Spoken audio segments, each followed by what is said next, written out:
rerouted to Atlanta and got stuck there. So yeah, it didn't matter where we were going. Yeah, we got On the way from Seattle. no, not at all. And then like to get to Seattle, we got rerouted through LaGuardia. It's like, yeah, that makes sense. we, You were on Delta covered, One. yeah, it was Delta. Yep. We covered the country. They never want to miss a chance to bring you through Atlanta. Yeah.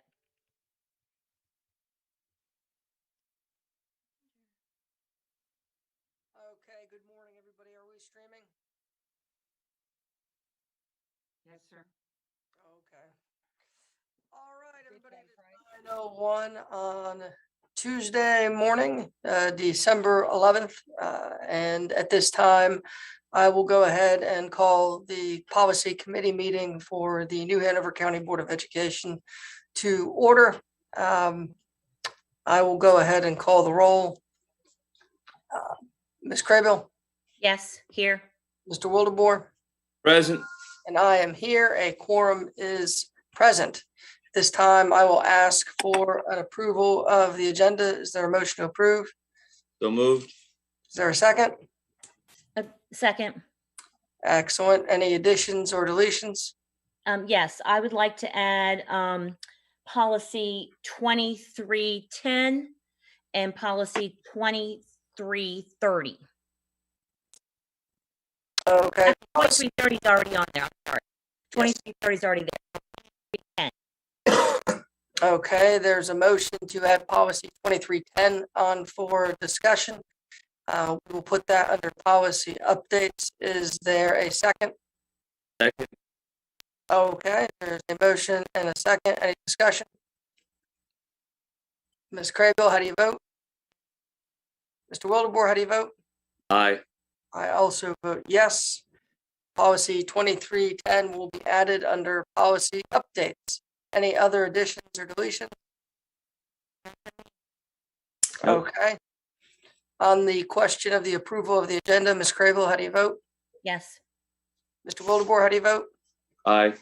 I also vote yes. Next item on our agenda is the approval of the minutes. Hopefully you all had a chance to review those minutes. If there is no discussion, I'll entertain a motion to pass the minutes. Move to approve the minutes as presented. There's a motion. Is there a second? I'll second it. All right, Ms. Craybill, how do you vote? Yes. Mr. Wildebohr, how do you vote? Yes. I will also vote yes. Item number 4 on our agenda are policy updates. These are not the policy updates from the North Carolina School Boards Association, but rather updates that the board has asked to review. So I will begin with policy 2330, and Ms. Craybill, you wanted this on the agenda, so you can go ahead and take us through it. Yes. Kim, do you have up would you put up the one with my proposed changes, please?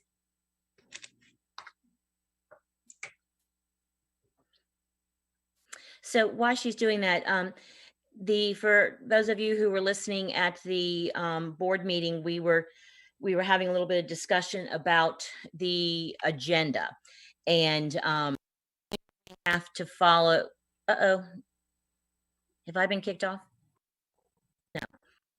Are you going to share your screen with this, Kim?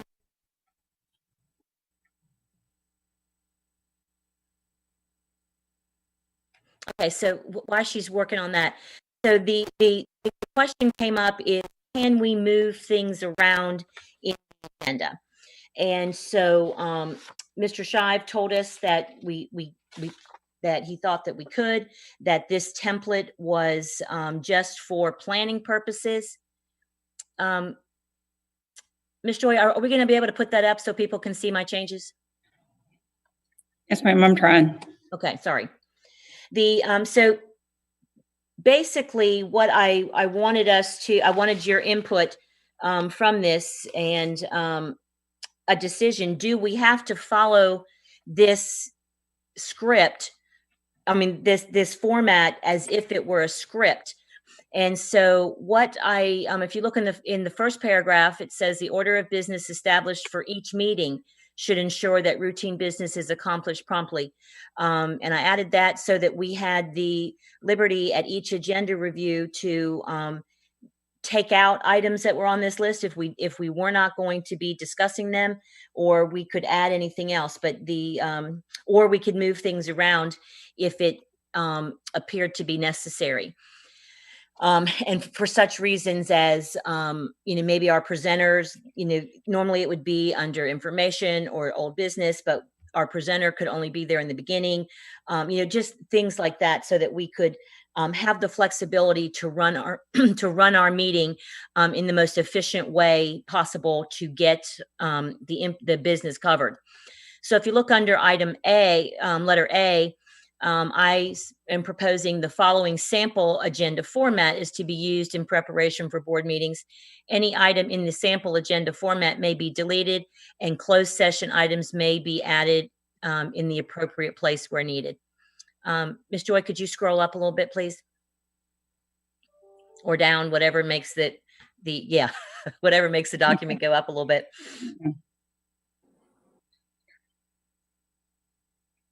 And then, so you stop right there, please.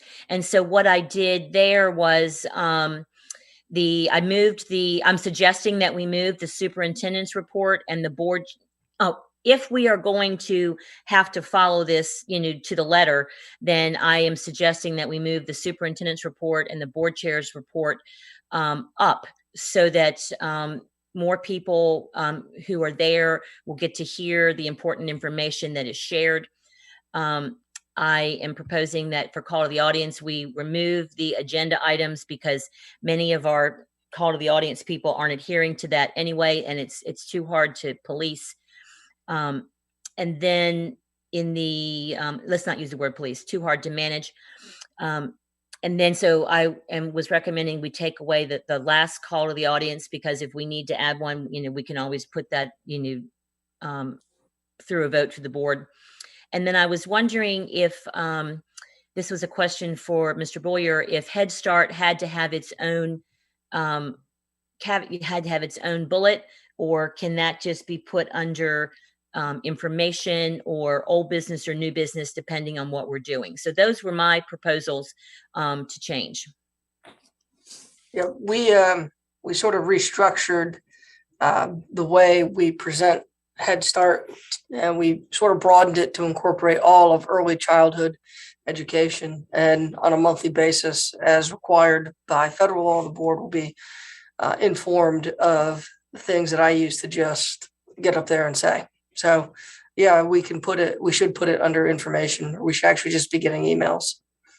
Okay, and so And actually, can I jump in here? Because since you opened the door, I'm going to go ahead. Hang on one sec. So are you suggesting that we turn the title of Head Start into early childhood education and not have it called Head Start? Yes. Okay. All right. Sorry, Mr. Waterboy. I just while we're on that same thought, I wanted to get it in. No problem whatsoever. I would like to just have a brief discussion about the work session, because unfortunately, what I've seen with work sessions, as I shared with you last night, Ms. Craybill, that in Pender County, and I think what Tom was talking about up in Wake County, is an informal session, not behind the dais. I think all our work session now is done is added additional time to our, we're being presented on the dais like everything else. So it's just more or less apart. It's not actually a work session where the board members are moving around, talking to each other. And I think that's what Tom, and I believe his first name was Tom, presented to us way back a year ago now, that work session was a time for an more informal time, still sent out as a videotape or video, but a more informal time where there can be discussion. People can actually interact, and it's not the formal. We've morphed it into just more of a longer session. We started a half hour earlier now, and we have somebody present to us. I mean, I don't think that's the ideal or the idea behind that was presented to us, and I think it's something we need to discuss. Because all we've done is we've lengthened our meeting, which we've all talked about trying to shorten our meeting, especially with the second meeting. We lengthen our meeting, and we do exactly the same thing as we do at the regular meeting. Somebody presents to us and we listen, or, there was, the brief time where we actually had some discussion, but again, it was behind the dais. It wasn't a situation. I know for a fact that Pender County has a meeting of the whole where, that we can actually interact, or they can actually interact with with the folks from central office and talk and discussing, hey, I have a question about this. Like, can we talk about that real quick? A more informal time. So I would like to see us at some point, whether it be now or another time, discuss really getting a work session into being a work session and not just simply lengthening our meetings. Well, yeah, and Mr. Baltimore, as I responded, the intent of the work session was for us to get information and have dialogue. And I remember at one of our board meetings, one of our one of our work sessions, one of our board members said, "Oh, you mean we have to like do work?" When when I came with an agenda and actually talking through. So the work session is supposed to be exactly what you've described. I have asked. On several occasions that we rearrange the tables and so that we could do that. And so I will commit to following up with that, as the board chair, to make that more amenable. But for right now, the purpose that I wanted to bring this policy forward is, do we think this needs to be the script where we must follow it, line by line, or is this a format? Is this a template that we can use for planning purposes and move things as appropriate? So that's all that I wanted this discussion to cover. And if we want to take work session out, we can, but that's one of those things that you put it in if you need it, and you put it in if you want to do it, and then we figure out how to make that happen. So no, I don't think that we need to follow this. I think the changes that you've made will allow us to,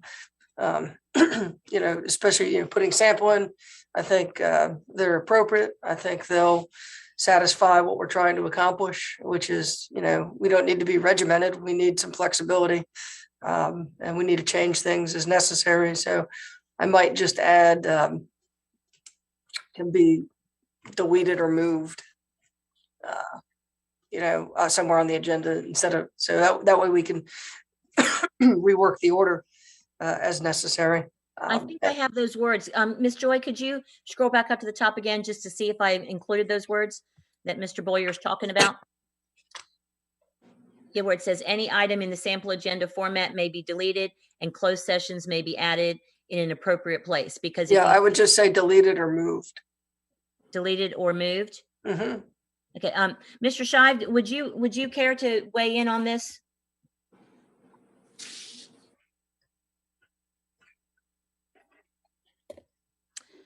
I thought I saw his face. Colin, are you on the call? Are you still there?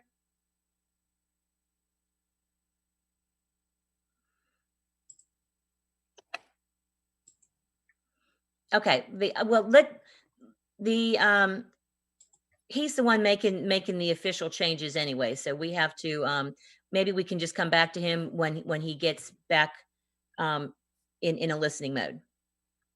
So do I hear that we're okay with those changes, except for any item in the sample agenda format may be deleted and or moved? Yep, that's fine with me. And then leave the closed sessions may be added in the appropriate place? Or Yeah, do we want to put closed session on this list so that we don't have to worry about adding it? Yep, that's fine with me. Mr. Wildebohr, what are you thinking? Yeah, no, I'm fine with that. Either way, I think, Okay. let's leave it in there, and then, it's always better to take something out than to add something, try to add something in. Right. Okay. And All right. That sounds good. That's what I wanted for that. Thank you very much for that. Did you want to add something that ends our meetings or gives the chair the opportunity to? So I didn't put that in. What are we thinking? What I would like to do is have a line in there, maybe at the end, or Kim, could you scroll back? Well, you don't have to. Actually, I think it should be at the end of the first paragraph. The end of the first paragraph, Yep. the introductory paragraph, you mean? Yes. And your wording would be, well, In the event that a meeting runs longer than or past the 4.5 hour mark, the chair shall have the authority to suspend the meeting to a later date. Well, and there's two ways we can handle that. We can suspend the meeting, which means this meeting doesn't end, or we can adjourn the meeting and just take anything that we didn't get to and put it on at the next meeting. So I think that the proper terminology there would be tabling all the rest of the meeting. yeah. So how about if we ask, Colin to tell us what wording we use there, because that's what we learned at the law conference, is that, we can opt to do that if we want to, so that we don't have to go any longer than that. And there was kind of a procedure, and it wasn't it was adjourning the meeting and then picking up any of the stuff you didn't cover at the next meeting. So first of all, if we're just going to resume the meeting later, then I would say recess instead of Right. suspend. But I didn't want us to recess, though, because that means that you can't, your meeting isn't officially over. Right. So of the two options presented, either recess or adjourn. So you can adjourn and table the remaining items for subsequent meeting. Repeat that again. You kind of like went a lot. Sorry about that. Yeah. Adjourn and table the remaining action items for subsequent meeting. Okay, I'm okay with that. How about I think it makes sense to me. One question, my internet broke up. I'm sorry, I'm having difficulty. What was the final language decided on for the agenda format? Because I had some thoughts on that to make sure you guys had the flexibility you wanted to have. yes, and so that's what my final that's what my comments were, was Colin, weigh in on the sample wording so that you could make it more clear, or make sure that we're in compliance. And so what is it that you all decided on with respect to where you have, any item in the sample agenda format may be deleted and closed sessions may be added? Did you guys resolve that? Yeah, what we said was maybe deleted and or moved, period. Closed sessions may be added in the appropriate place. And so the only thing that I'm not certain if we agreed that we wanted to add closed session into the list, or if we wanted to just keep it like we can add it whenever we need it, because basically we can add any of these things whenever we need it. What do you think? I wonder if it just might be simpler to say, the following sample agenda format is to be used in preparation for board meetings. However, the chairperson, the superintendent, have the authority to set the proposed agenda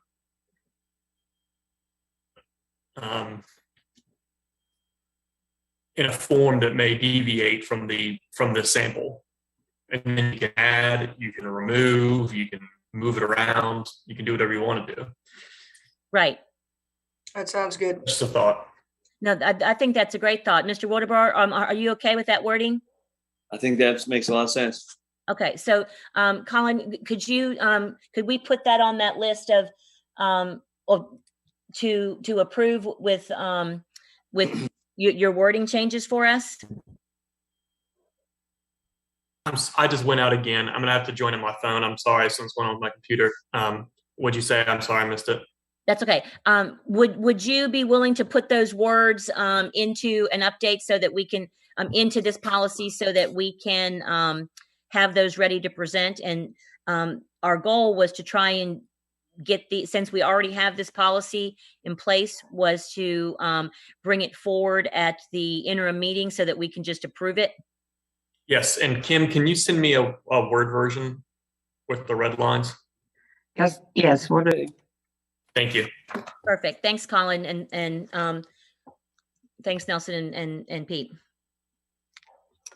I think it's going to help us out. Ms. Crable, I'm going to switch over to using my phone. Okay. I'll be gone for a second. I'll be right back. Okay. So while he's switching over, we can go ahead and maybe Kim can pull up policy 2310. Yeah, that's the next policy update, policy 2310. So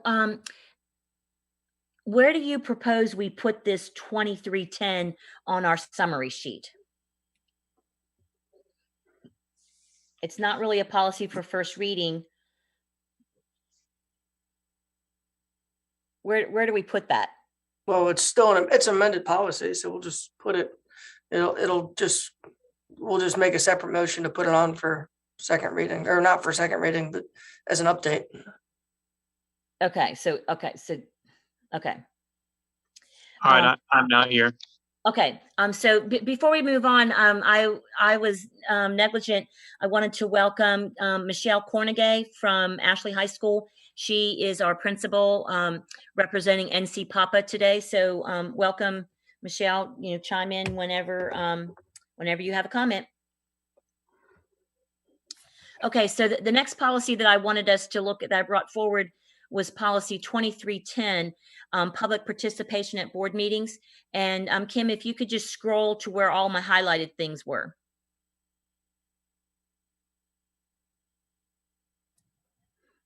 Okay, so the reason that I brought this forward for us to talk about was because we are having, I guess we're having a little difficulty in getting community members into call to the audience. Two topics seem to be taking up all of our time. The suspension talk, although important, it takes up 50 to 60% of the spots. And lately, our TAs, and their input is equally as important. But they're taking up about 35% of our time. And so there are a lot of people, and we've heard it at Call to the Audience too, and through emails, that they just can't get a spot to talk. So I wanted to do a lottery. The school system has a random number generator. Mr. Smith, our chief communications officer, said that that is something that he could do. We could leave the signups open, for several days. Maybe as soon as people can sign up as soon as it's posted, and then we do a random number generator and we notify those people in a timely fashion that they have been selected to talk. So I wanted to bring that point up. And still leaving, those 5 spots at the meeting for folks that may not have access to a computer, or may not be near their computer in order to be notified with that. So that was number 1, and that falls under that last yellow highlight where it says at any time the board may establish additional procedures to ensure that public comment sessions proceed in an efficient and orderly manner.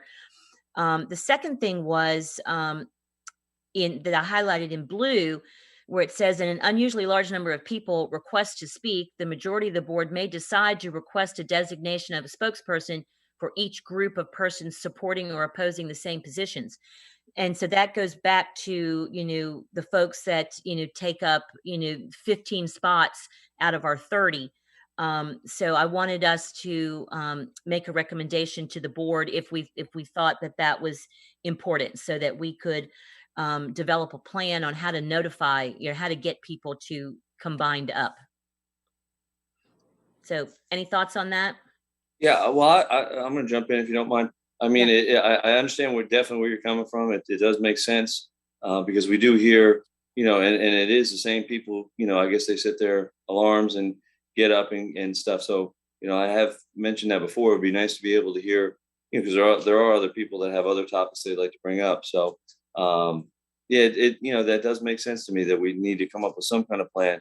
As far as the spokesperson thing, I don't know how you'd enforce that unless you have some ideas on how to enforce that, because, we do have, about, as you say, probably 15 people that speak on exactly the same topic every time. And it is a very important topic. I think, the majority of the board understand and agree with it. But again, I don't know how exactly we would enforce, because it is already in our policy that they should have a spokesperson and one person should speak. And, like we've seen with some of our TAs where one person speaks and there, maybe 8 or 9 people to stand behind them in support of them. But I don't know, what are your thoughts on how we would enforce that?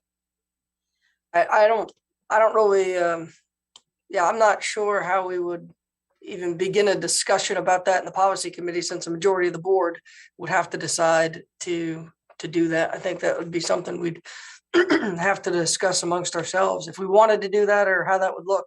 But I don't really think we need to make any changes. I just think we need to use the random number generator and inform the public that that's what we're doing. It looks to me like the language in this policy would provide us the opportunity to do that. So that's why that's what my read was too. But I wanted your both of yours opinion, and then Mr. Shive to weigh in on that. I agree that the policy gives you authority to use a lottery system for sign up as it's currently written. Okay, so we really don't have to bring that to the board. That would be that we're going to do that, other than get there. I mean, is this one thing that I should put on the agenda and that we have to vote on? We're going to do that, or is that something that? No, I don't think so. I think you just have Yeah. to. I would say something at the interim meeting, just as an announcement that we're going to have our sign up, and you What do might you want to think make about- it. What do you think about possibly, just moving the number just a little bit? We have 5 slots at the Board of Education, so the vast majority are people that sign up online. And I know most people have access to online, but what do you think? Is we also have a lot of folks that have signed up online and that they don't come. So what do you think about maybe upping the number of in-person sign up to maybe 10? Not a whole bunch, but doubling that number so that we actually do have, more people that are definitely there and have taken the time and the effort to be there, instead of, like I don't remember offhand, Ms. Crable, how many names you called 9. last time. 9. It was 9 that didn't show up. So what do you think about moving it to 10 at the Board of Education signups? That gives people a little bit more opportunity to do that, and they're definitely there.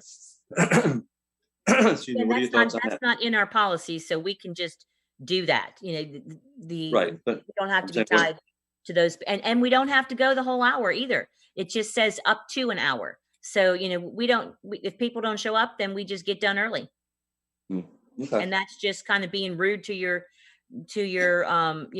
fellow community members. True. All right. Well, so I'm sorry. I was just gonna say I would like to see if we could, really think about adding, 5 more slots to the in-person, because I think we all do want to hear from our constituents and parents and educators. And since we have that time allotted, why don't we see if we can get more folks to actually show up and do it? Okay. All right. So So no no action will be taken on No action. policy 2310. Moving on to item 5 in our agenda, policy updates from the North Carolina School Boards Association. And I know we do have a couple with regards to some of our Title IX policies. So let's begin with policy 1720-4030-7235, Title IX, non-discrimination on the basis of sex. And I know Mr. Terrell Lewis is on the call today. So Mr. Lewis, as always, as a subject matter expert, I will let you begin with this policy. Hey, good morning. So for policy 1720, there aren't a ton of changes there. Just a few. If you look at the top paragraph there on page 1, the definition of sex has been expanded to specifically mention pregnancy, childbirth, sexual orientation, and gender identity. And then in addition to that, at the bottom of the page on the footnotes, the legal references have been updated to comply with updates in federal law and Title IX regulations.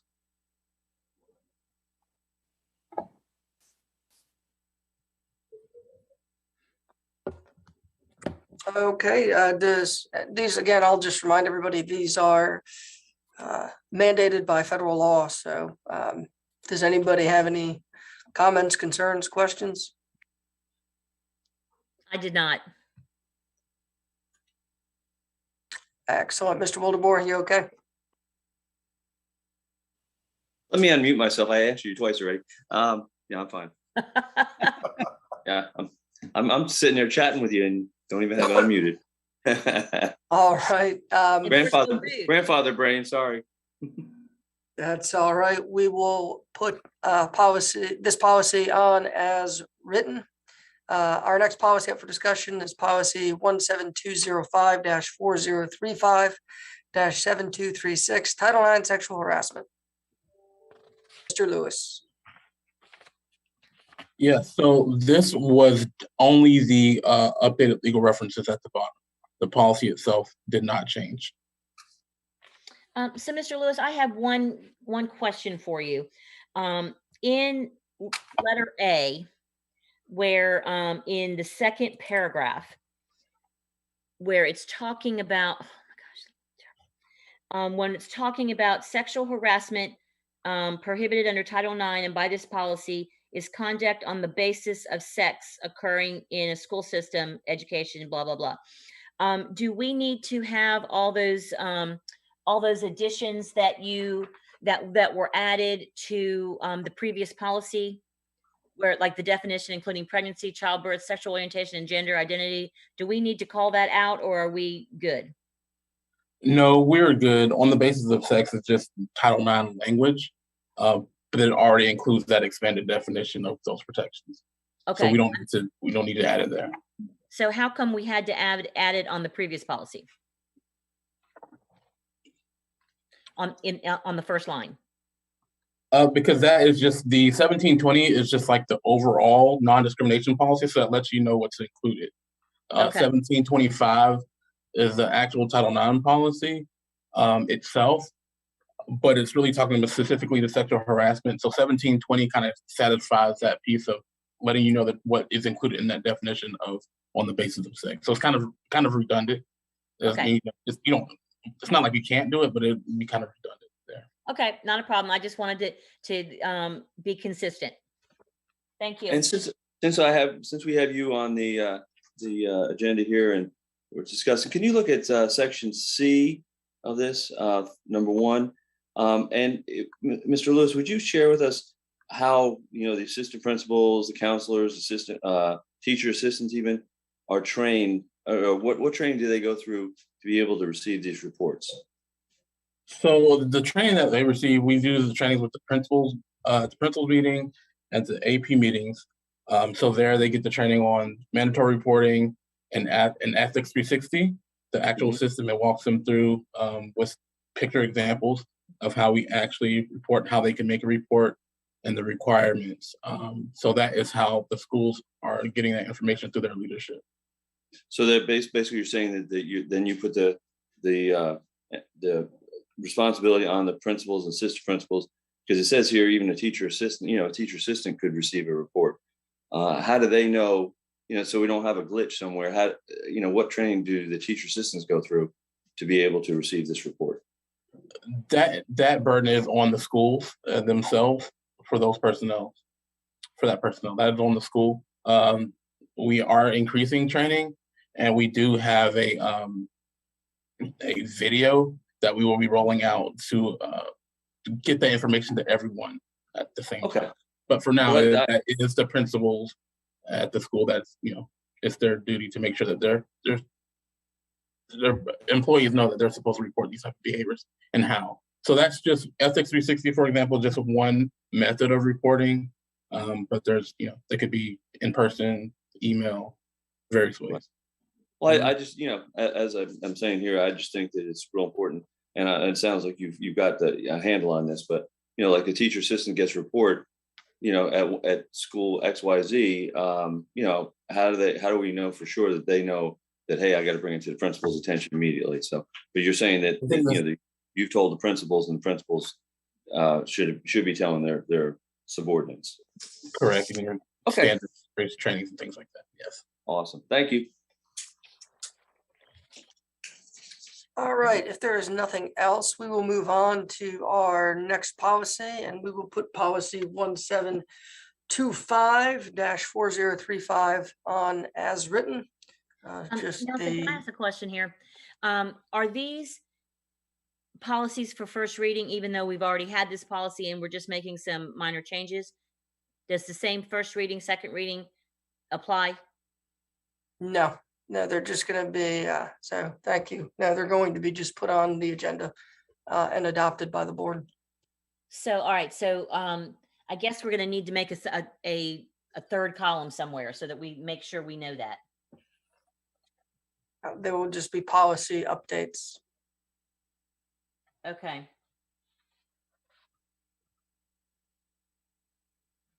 All right, thank you. I'm just trying to figure out how I keep track for myself. All right, so the next policy on our agenda is policy 1725. Sorry, 1726, 4036, 7237, Title IX, sexual harassment grievance process. Mr. Lewis. Okay, so if you turn to page 7 and 8, you will see the updated language. And point number 3.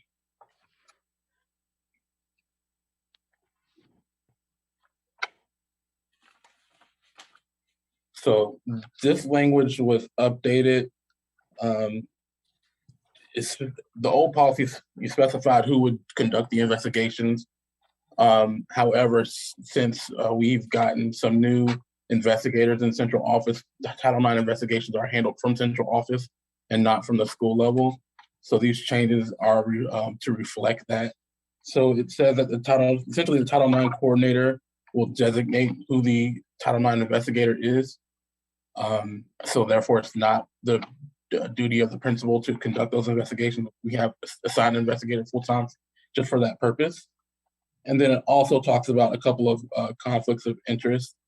For example, if the superintendent or the assistant superintendent of HR were accused of Title IX violations, it states that I myself as a Title IX coordinator will reach out to the board chair to notify the chair that we will need to have a outside investigator, an attorney, the attorney to conduct those investigations for conflict of interest. And Jarrell, would that be our board attorney, or would that be, did I hear you say independent third party attorney? It does not, honestly, it doesn't matter. It can be up to you. I think the language itself says,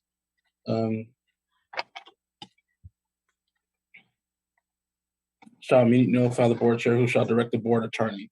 So it says the board attorney, but if you want to change that language to allow for, more wiggle room, or if you just want to say a third party, you don't even want to make it the board attorney, that's okay as well. Nelson, Pete, what do you think about that? I'm kind of thinking we could do an and or. That's fine. Yep, I'm fine with that. Okay, so let's add that language in, and if you don't mind. Just so I'm clear, it's gonna read the board attorney and or a third party. Yes. Is that what you had now? Is that what you had, Jarrell? Yes. So it gives you just some more wiggle room there, so you're not, just a little more wiggle room. Colin, does it need to be specified who makes the determination, whether it's you or outside counsel? I think that's up to the board chair. But do we need that in there to say that? I think you're right, but I didn't know if that needs to be said. Yeah, I think that makes sense. Jarrell, do you agree with that? Yeah, it's fine. More transparency. I think that's the way the policy reads now. If you read after the comma. Yeah.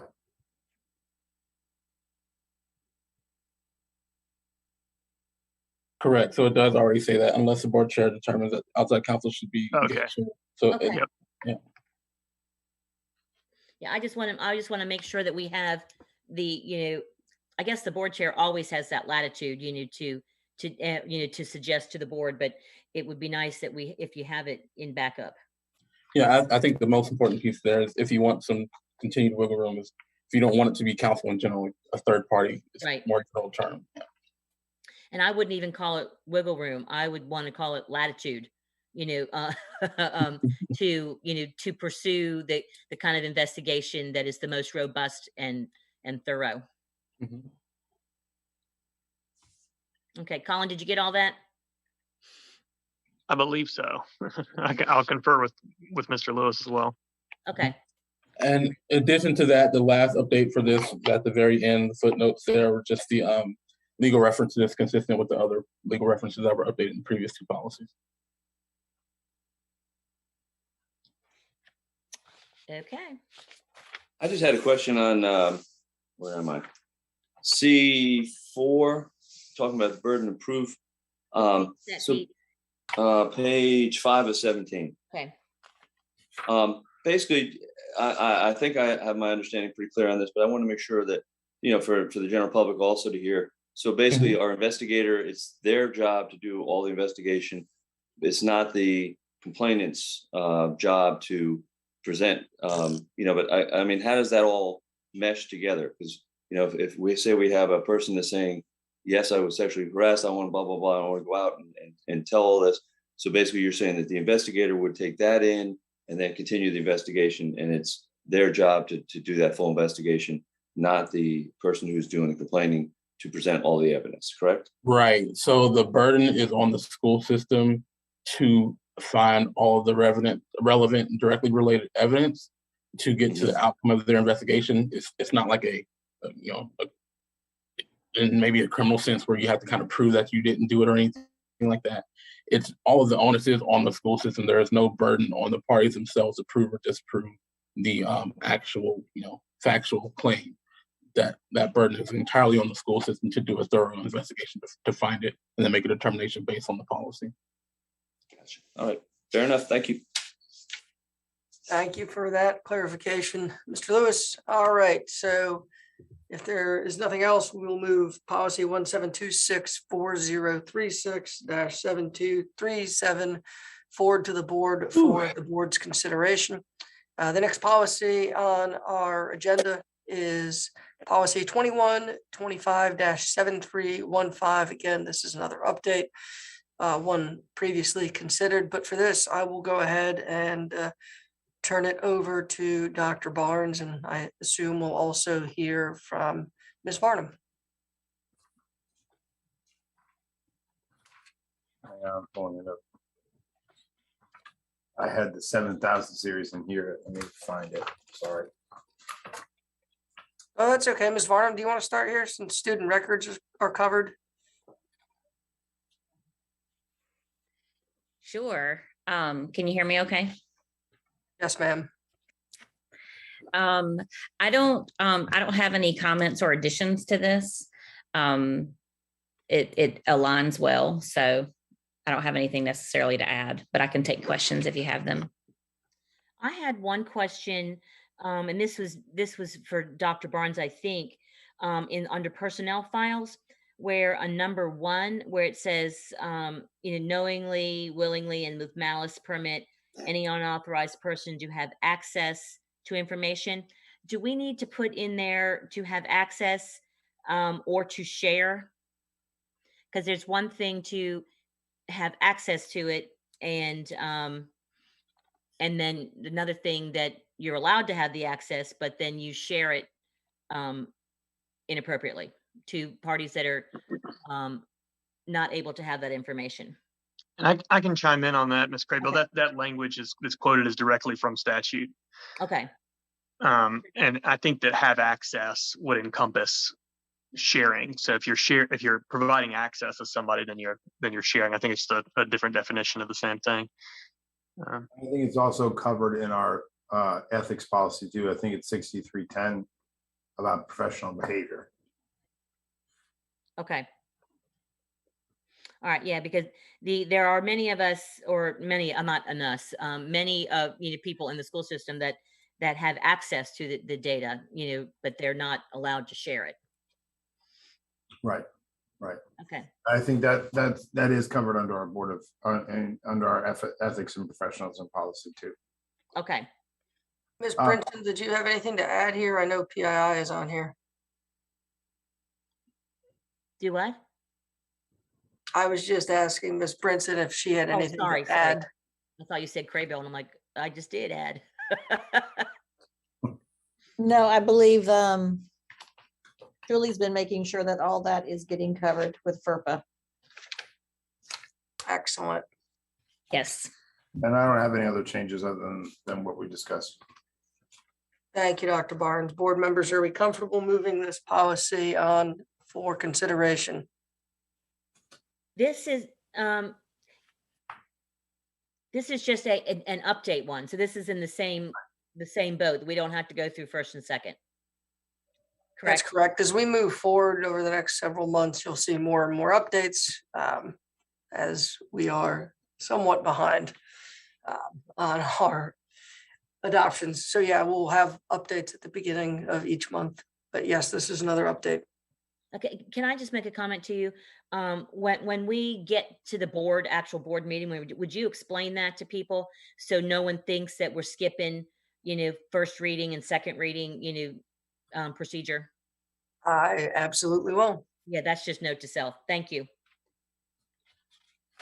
All right, so are we good with this policy as written? Yes. Excellent. Then I will move it forward for consideration.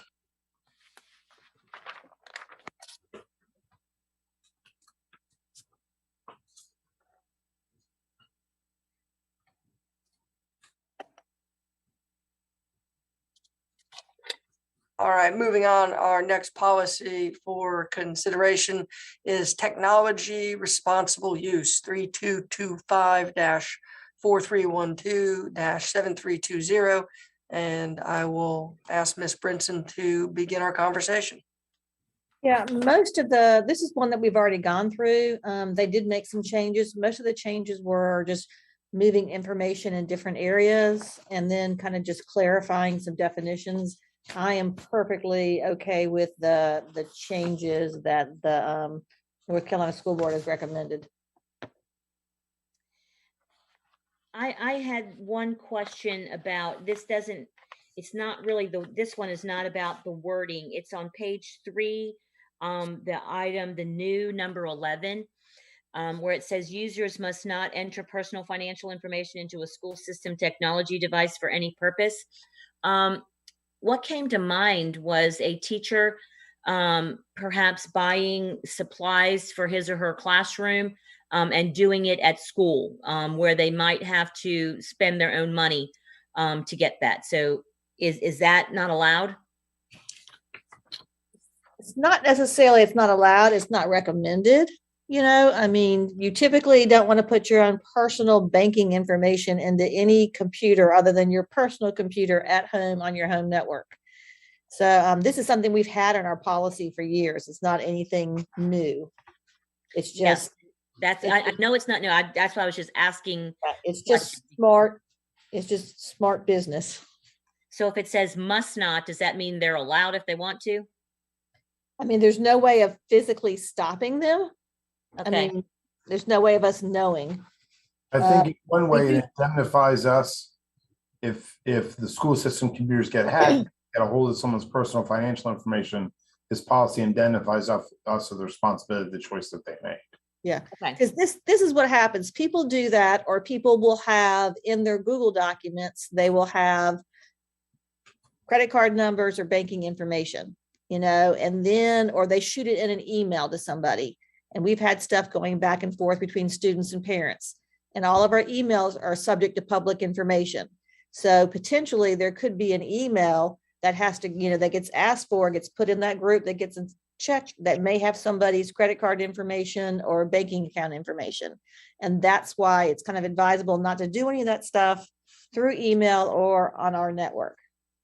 But Chris is absolutely correct. Dr. Barnes is correct that it's by us advising them not to, then it's, if something happens, then we've told them they shouldn't be doing that, or they must not be doing that, and then they chose to do it anyway. I got one quick question, or not question, but point B22 on page 4. We just have a typo there. Yes, I Designate. caught that. Yay, eagle eyes. Yeah. I was looking that over. In that same number, is technology director, is that Dawn? No, the technology director would be Jennifer right now. And is technology director the right person? Yes, it is. Okay. Okay, and so the only other one I had was back in that same, right underneath, it was the new item number 13 on page 3, where it says students may not agree to meet or arrange to meet a person with an individual that they met online unless the individual is a school system personnel setting up a meet. I mean, I'm confused on the wording about that. What is this applying to? Could you give me an example to help me understand what this is saying students may not do or employees may not do? I mean, I'll let Colin correct me if I'm wrong. The way I'm reading it is, I mean, it goes back into originally, years ago when we first talked about, being online and don't share personal information with somebody you meet online. But we block a lot of those resources on our district. We don't allow social media for students. So, but however, as much as we block it, there's always new stuff coming up, and it's a matter of kind of trying to stay up on everything that comes up. So basically it's just telling students, don't make arrangements to meet anybody, unless it is, like a teacher for educational purposes. We do allow at the high school level, we do allow students and teachers to communicate via Google Hangouts chat if it's an emergency and that's the only way we can meet. That's mostly for, athletes and students, because we do archive that when they're having to cancel a game, when, they need to get up with a kid immediately. We've told them that if it's something that can be done in an email, we want them to be emailing the students and not doing any kind of doing the Google Meet or chat. But that is a possibility that could come up. But we do archive all those back and forth. Okay. It does seem strange to meet in person though. Because outside of the school, I wouldn't want a school personnel meeting with a student outside of school anyway. Students may not agree. Yeah, and so that's what was causing me a little bit of the agita that oh yeah, well, they met online. Yeah, that is. Colin, do you have any? Yeah, I understand what this is trying to do, right? It's trying to prevent predatory situations. And I guess it could just stop after online. Students may not agree to meet or arrange to meet in person with an individual they met online. I would prefer something like that. It takes away the school system being involved. That sounds good. So I think, hi, this is Julie. I think that it's going on to explain, you may not have met this school personnel in person, but you need to meet with them. So for example, if you're a freshman and you haven't met your school counselor in person, but you need to have a meeting with your school counselor. So I'm not thinking this means outside of school. But it could also be for a student who has for example, a vocational rehabilitation or transition coordinator, and they haven't met them in person, but they reach out via all the right avenues. But the kid could say, well, there's a policy that says I can't meet up with you because I met you online. So I think it might be trying to clarify that. What about, if it says, oh, sorry.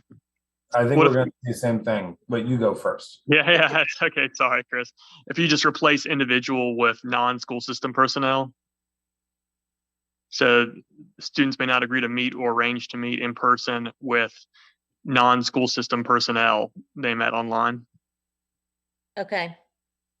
I think you could further clarify, we weren't saying the same thing. If you put a comma after educational purposes and to get at what Julie was saying, to say within the educational environment. Yes. Like if the counselor emailed the kid and said, hey, I need you to stop by my office, that actually fits this qualifier as well. So we could put the kind of rider on it that says they need to meet within the educational environment as well. Absolutely. Okay, I'm good with that. I had a question. Can someone tell me exactly why section D is all crossed out? And I'm sure there's a very good reason for it, but we're taking the parent out. Is it that basically? Well, I'm not going to take. They moved it someplace else. They moved it further to the end. Okay. Yeah, I had those same questions, Pete, until I read all the way to the end. Where I it's letter did G. too. Yeah, they moved it to letter G. Gotcha. All right, thank you.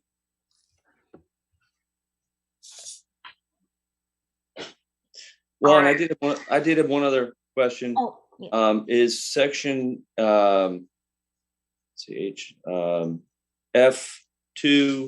is that not in conflict? I think we just talked some about that with B1. What page are you on? I'm sorry. I'm on 69 or 7 of 8.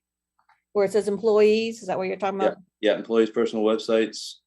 It said, employees may not use their personal website to communicate with students as prohibited.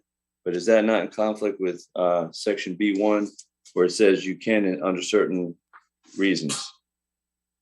So we're saying at one point you cannot at all, and then later before that we actually say that in certain, like if you knew, say for instance you have the old thing that we have a church, say, and this person is the youth group leader of a church, and he or she communicates with the students. So I guess that's my question. B1, get back to B1 here. Yeah. I think B1 talks about incidental non-school system use of a computer in general. This talks about using your social media to contact students directly. If I'm reading that right, Colin. There's a section that I remember reading, and I'm trying to skim through really fast, that this applies to our volunteers as well. I thought I read a line in there somewhere that this applies to volunteers, which would cover those. Number 3 on page 7 about maintaining relationships, and they're not allowed to do it, are encouraged to block students from viewing personal information. So the maybe we need to change some wording there to cover what Mr. Wildeboer is suggesting or talking about. So the way I read it is, employees may not use their personal websites to communicate with students as prohibited by policy 7335 and 7310. And 7310 is the staff student relations, and 7335 is the employee use of social media. So they can have their websites, but they cannot they make sure their personal websites don't violate the whole social media policy communicating with students, and don't violate the staff and the staff student relations policy. And the last, I'm sorry, go ahead, Mr. Wilbur. I was just going to ask, so basically in my possible scenario I just brought up, if we had a youth group leader in a church that sent out an email blast to everybody in his youth group or her youth group, would that be in violation of our policy? Because say there's that child happens to be in that person's class also. Okay, well, that's got nothing to do with this one, because this talks about their personal website and you're talking about email. Okay. So that would go into the staff, staff student relations. And that's where staff are supposed to have a conversation with their principal and say, hey, I'm a youth leader. These members of the school system are in my youth program. I do communicate this way, and get permission to have that communication. Okay. That's specifically that covers it. 310 as well. Yeah. All right. Very good. Thank you. You're welcome. Dawn, I had one last thing that just popped into my brain about it relates to the one-to-one. So all the high school students are getting one-to-one computers. And so are we going to tell them that that's back to my questions about using, personal information. All the students have to buy their tickets to sporting events online now. So they are not going to be allowed to use their one-to-one devices to purchase tickets for sporting events. I mean, we're not going to be able to stop them. I mean, there's no way you can manage that and supervise that. So I think, back to the recommendation is to not do that. Okay. Personally, what I tell my daughter, if she does that, to use her cell phone and she doesn't use it on our network, she uses it on, the wireless carrier, her cell phone carrier's network. Okay. It's just good, you don't do it in hotels. You go to a hotel, you don't, go online and start buying stuff in a hotel or, at Starbucks or whatever. You just, it's just a safety thing. Unless you're Stephanie Crabill and you're desperate. But Right? no, I see. never knew that rule either. Yeah. But I would, if my daughter's any indicator, they're just using their cell phones for everything anyway. Okay. I just wanted to clarify. I mean, because it's probably worth a mention in their training, just as a reminder, don't do that. But I see your point. There's no way we can really legislate. No, well, we can legislate it, but enforcing it would be really hard. Yeah. And there's training there's online training that they're going to be doing once they get their device that will address a lot of the safety stuff. Not just, what we want them to do, don't do, but just stuff to protect themselves. Yeah. Okay, great. Thank you. Mhm. So it looks like Ms. Crable, you and I need that training as well. Yeah. I will gladly send it to you. Yeah. And in airports, like killing time. I think it's time to buy everything I need. Yeah, I do that too. All right. So we're going to move on now. We're going to put that policy on for consideration with the amended changes. Now, policy 4040/7130, staff student relations. And I will begin with Dr. Barnes. And this is another one that I think we did when we did the 4000 series, but we do have a couple of recommendations in here as well. If you go down to the first section, A, romantic relationships, we want this to say, instead of employee, we would want to switch that to individual, because we want that to specify that that covers them while they work for us and if they're no longer working for us, if that makes sense. We sort of wanted to broaden the scope on this because it says basically, if they've been convicted of a criminal action, they're not likely to be an employee anymore anyway. But we don't want them to, basically, we want school personnel or former school personnel. So we just said individual to sort of broaden that scope. Is that letter A? That's letter A, the first That's line. letter A, yes, ma'am. Okay. The employees listed twice towards the end of the paragraph. We want to change those both to individual. So it would cover both employees and former employees. So would that mean in line 3 also? Former employees? There's 2 incidents where it says employees. Well, employees engaging in inappropriate conduct will be subject to disciplinary Oh, action. right, so that one we wouldn't change. After further school system personnel should provide no assistance to an individual Okay. in finding another job beyond the routine transmittal of personnel or administrators if the individual engaged in misconduct. Gotcha. Colin, does that make sense? Yes, I mean, if they're no longer our employee, then our ability to police it is kind of, diminished.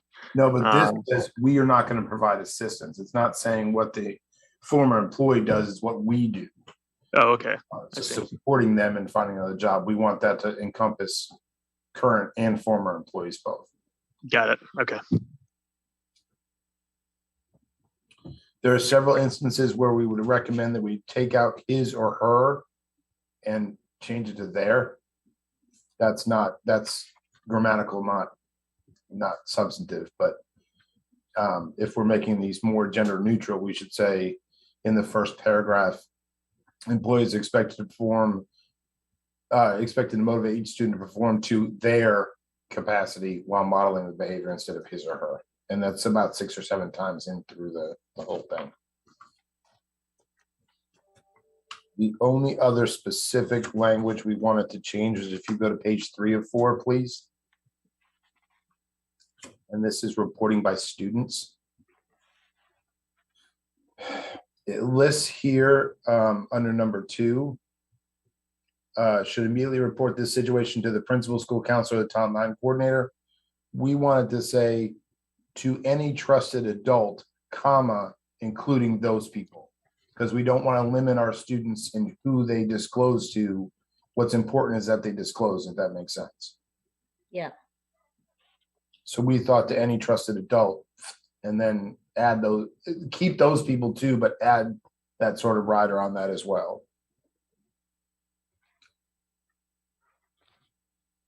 And then Jarrell talked about making some changes at the bottom of that same paragraph to just align with our available reporting structures, and add in like the phone number and the website and those kind of things to Ethic 360 and say something anonymous reporting system.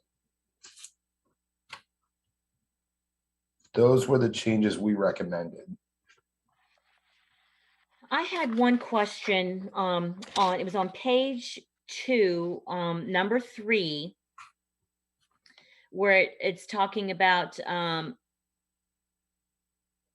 the Electronic communication. Mhm.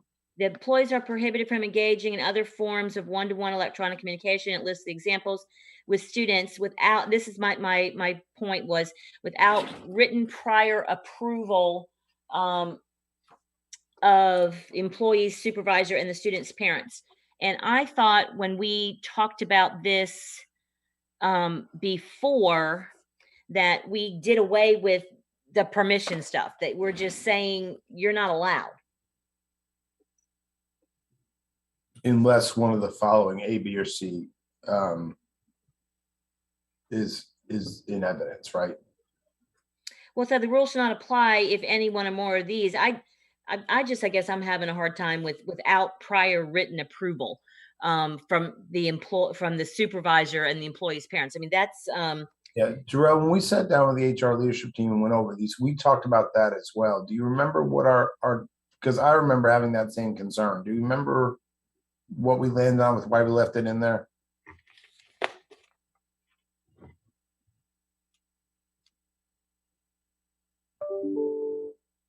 Okay, he may have dropped off for a minute. So I'm fine with that coming out unless unless there's a general statute that says otherwise. No, there's not. And I tend to agree with the concern about having approval for those kind of communications, because approval could be given thinking that it's going to be one type of communication, and then over time that morphs into something different. This is one where I'd rather the door be, this is one where I'd rather the door be all the way open or all the way shut and not have to put in the door. Yeah, I'm more than okay with that.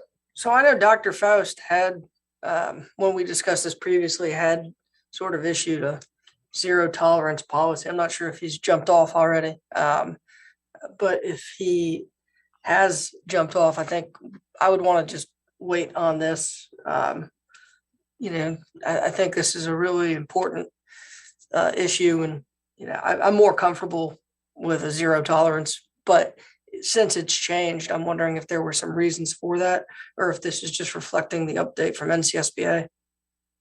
Well, that is a question, because you guys have seen this one already. Yeah. If there was a reason why it didn't get bumped the last time. I'm here. Oh, I'm sorry, Dr. Faust. I was good. I didn't want to speak for you.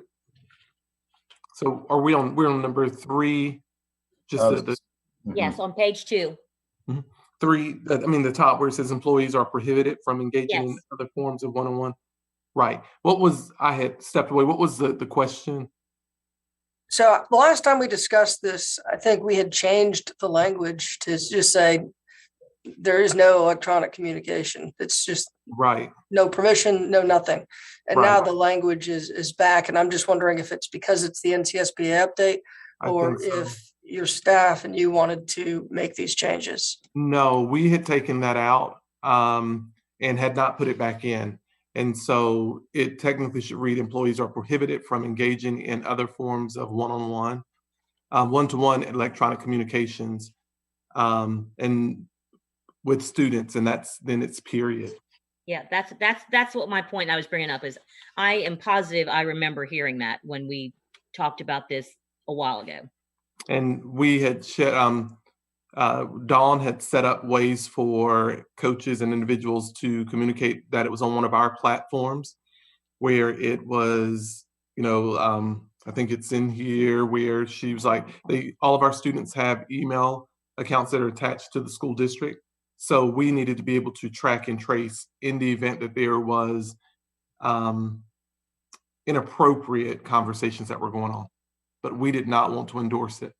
I think, Dr. Faust, that we expanded their use of email when they're preseason and those sorts of things, so they can use their email, coaches. That is correct, we did. I would ask that in 3A, we remove Google Meet because that's no longer approved because we can't archive it. We can't save the recordings.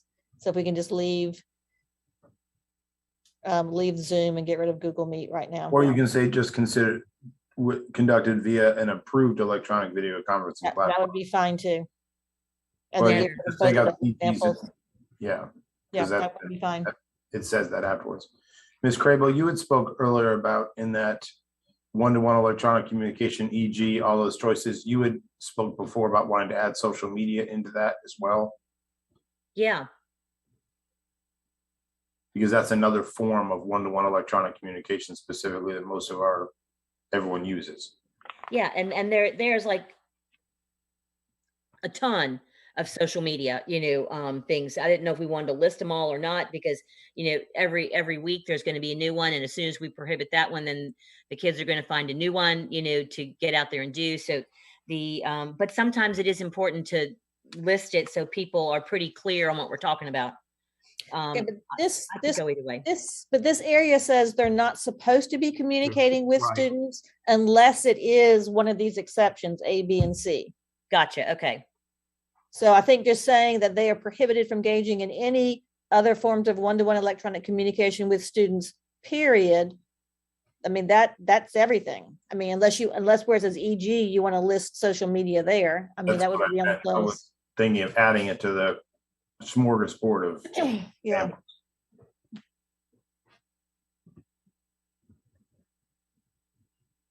Maybe we should, I know when we are training, we need to remind them of our lawsuits.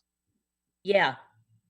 And that drops it all. So, I mean, I know that there have been coaches who have wanted to push back, and they've actually contacted some board members and talked about why they needed to contact. But if you read the lawsuits and why, like, we have to be so adamant about this. And so I definitely want us to be able to, and I hate to say it, micromanage this one, because when things come back, we need to be able to show, if something does, that we did everything in our power to prevent this from happening. And Yeah. Dr. Faust, we did create a section in that classified leadership training on policy review, and this is one of the policies that we went over. Okay. And it'll be one of the ones that goes out to the masses when we do that as well. So maybe, Ms. Cornegay, you can put a star. This will be on the test when you're sharing the notes with your fellow principals. You don't need to answer. I'm just talking out loud. Okay. So the change we made, Colin, is to end this after students, period. And take out the without written prior approval of the employee, supervisor, and student's parent.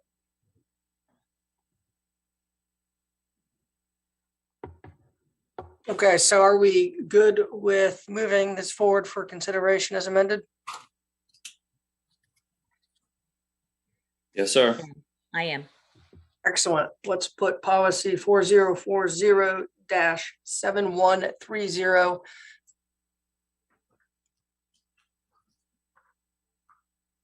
Let's see here. Our next policy for consideration will be staff and community involvement in decision-making 5005/7210. And who wants to jump in and take this? Actually, before we begin that, Ms. Craybill, Dr. Faust, I wanted to thank you. I assume you guys will be leaving us during this policy. So thank you very much, and I hope you have fun at Williston. Yeah, and I just had one comment on this one. If I could add it in before I go, it's in 1, 2, 3, fourth paragraph where it says that schools and departments are provided maximum flexibility in decision making.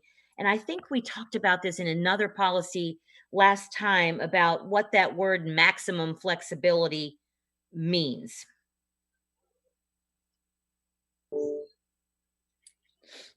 I would think as a principal, it means that when I do, board sets policies, school makes procedures, and then I have my own school level procedures, that I have the ability to work with the environment that I'm in. Because, as a principal, each individual school has its own individual culture. I would think that as long as we're following policy, procedure, and not conflicting with the overall direction and mission of the school system, that you have flexibility in making decisions. The word maximum seems a little strange, but It does. That's why I remember talking about this in another policy where we just took out, I think Dr. Faust had words on that. It wasn't maximum. Maybe we just left it at flexibility. I'm fine with that. Yeah, I'd be fine getting rid of the word maximum. Okay. All righty. Well, that's all I had. I'm gonna join back up when I get in my car, so I can just keep on listening. If Miss Joy could send me the link again so I can find it. Thank you. Good luck. Thank you. Mr. Bye-bye. Boyd, our only recommendation in there is to add in on cross references, to add 7,300 staff responsibilities as a cross reference to this policy. Because it sort of speaks to our professionalism and the way we address issues and that sort of thing, we think factors into decision making. Okay, I think that's fine. Pete, anything else on this, Mr. Waldemore? No, sir. Thank you. Okay, here.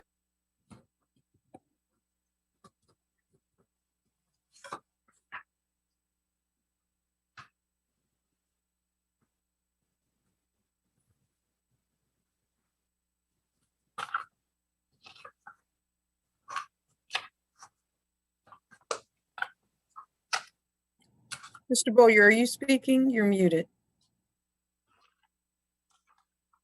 Sorry. Yeah, I can't stand these things. One day we will never Zoom again. But yeah, we are moving on to policy 7110, information provided by applicant or employee. And I believe, Dr. Barnes, you would be the appropriate person to take us through this policy. We did not have any changes to this one. It was fairly cut and dry. And I also, I felt the same way. Mr. Waldemore? no, I also had nothing. It is very, very straightforward. The only thing that you might want to add is a cross reference to 7100, which is recruitment and selection of personnel, because it speaks, it references again what happens if you're dishonest or deceitful in completing your application. What was that cross reference? 7100, recruitment and selection of personnel.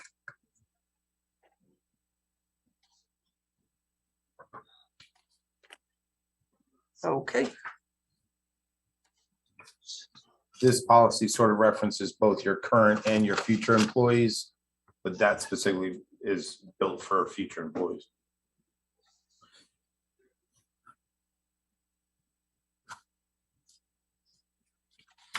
Okay, so we will go ahead and we will move that forward with the one proposed change.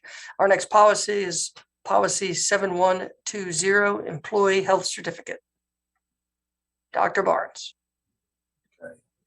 A couple of things that we are concerned about. In the first paragraph where it says must provide a fully completed health certificate, there are times when a current employee will be gone for more than 40 successive school days. Just the most common example is what happens if you are on maternity leave and you're gone for 9 or 12 weeks. We wanted to add, along with health certificate or fitness for duty form, because we don't make our current employees go back and do a whole new health certificate. So we would want to add or fitness for duty form indicating free from communicable diseases. to make sure we're following our policy. I'm fine with that. Mr. Wildebohr, is that okay with you? Yeah, that makes sense. I mean, do we even need anything at all for a pregnancy? If someone goes, do they have to go and be shown to be? We don't make, but it says that anybody who's been absent for more than 40 school days because of a communicable disease. So that doesn't, obviously maternity leave doesn't count in that. But if I've been gone for 40 days, we wanted to have them be able to do their fitness for duty form that indicates the same thing rather than making them do a full new health certificate. Absolutely. That makes sense then.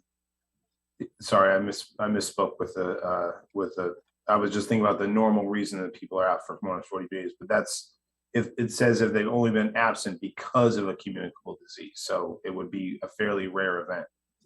The only other thing we wanted to add is in the last paragraph, health certificates will be maintained in separate confidential files in the Human Resources Office. We didn't want to say medical, but we do keep their health certificates in a separate file.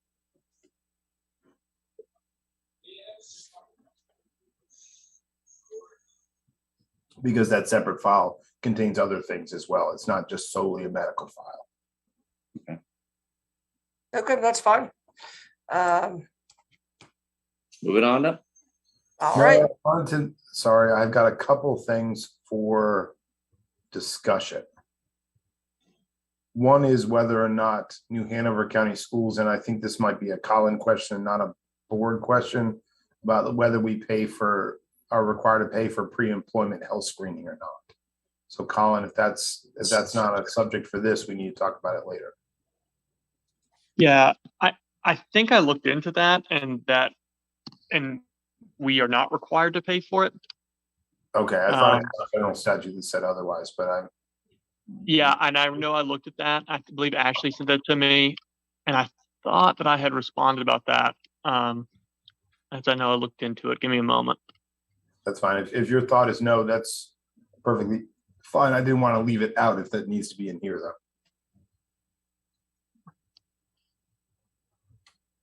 So why Colin is looking at that, you can't get away from me that easy. I had where it says health certificates will be maintained in a separate confidential medical file in Human Resources. I thought that we were only keeping one file per employee, so we didn't have multiple files around for employees. We have that in a separate file, and I think if I'm remembering right, it's that those things shouldn't be privy to public records requests. So we keep it in a separate file in the same place as their personnel file. And we're actually required by statute to do that. Okay, all right, just checking. And But yes, they're together. Sorry. They're together though, right? So like Stephanie Craybill would have her personnel file, and then right behind it would be her health file.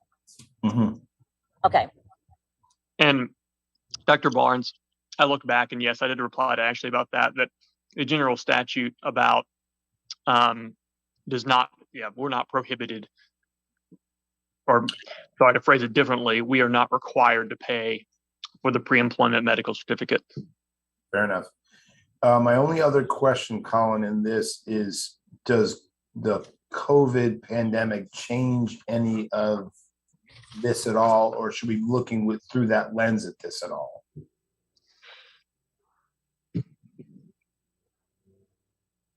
Beyond what's already written. So if you're out for more than 40 days due to COVID, I would consider that a communicable disease. Yeah, I'm reviewing. Hold on.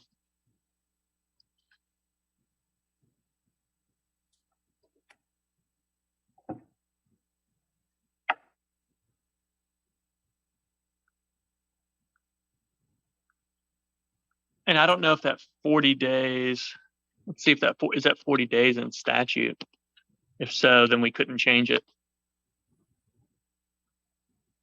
But I think what I would say is if someone was out for COVID for more than this time, I would follow this policy because it would be considered a communicable disease. Right. Okay.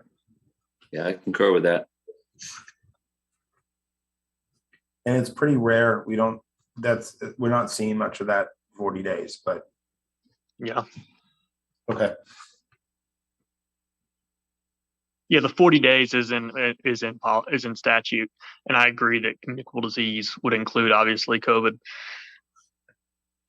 Okay. Colin, does that 40 days include, is that consecutive or could it be cumulative? It's the statute says successive days. Okay. Because some of these like COVID long haulers, don't get better. Right. Okay. But I guess they're not contagious at that point.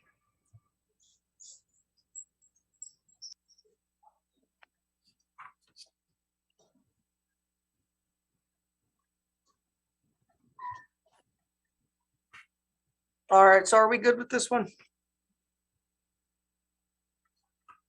Let's move it on up. Okay, policy 7120 will be on, and on as amended. Will be on for first reading as amended. Our next policy for discussion is policy 7130, licensure. Dr. Barnes. This one has a lot of if, ands, or buts to it. Most of the information we just went through and made sure it matched what the state requirements were. So nothing in here struck out at us as being a concern to change. So I had a question. Oh, I beat you this time. I had a question on section G, where it says that if DPI does not require a plan of the LEA, superintendent is not required to develop a plan. But wouldn't we want the superintendent to develop a plan to equitably distribute teachers anyway? I mean, that is strange. That's a part of our allotment formula anyway.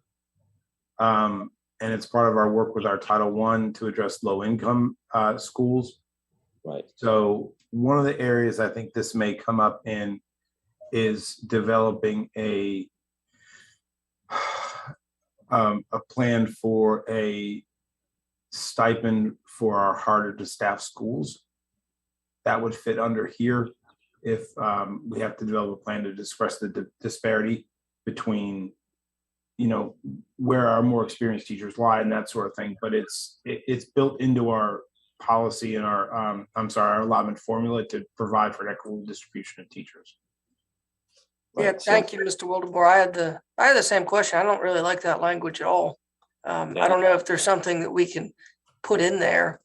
At least I think for the current LEA that would be required. So I think that, Colin, I'm assuming that's just is that the general statute language? Yeah, I think so. And I think it's intended just tracking the law and saying that it's not required, but the board can obviously direct the superintendent differently, or the superintendent can decide differently.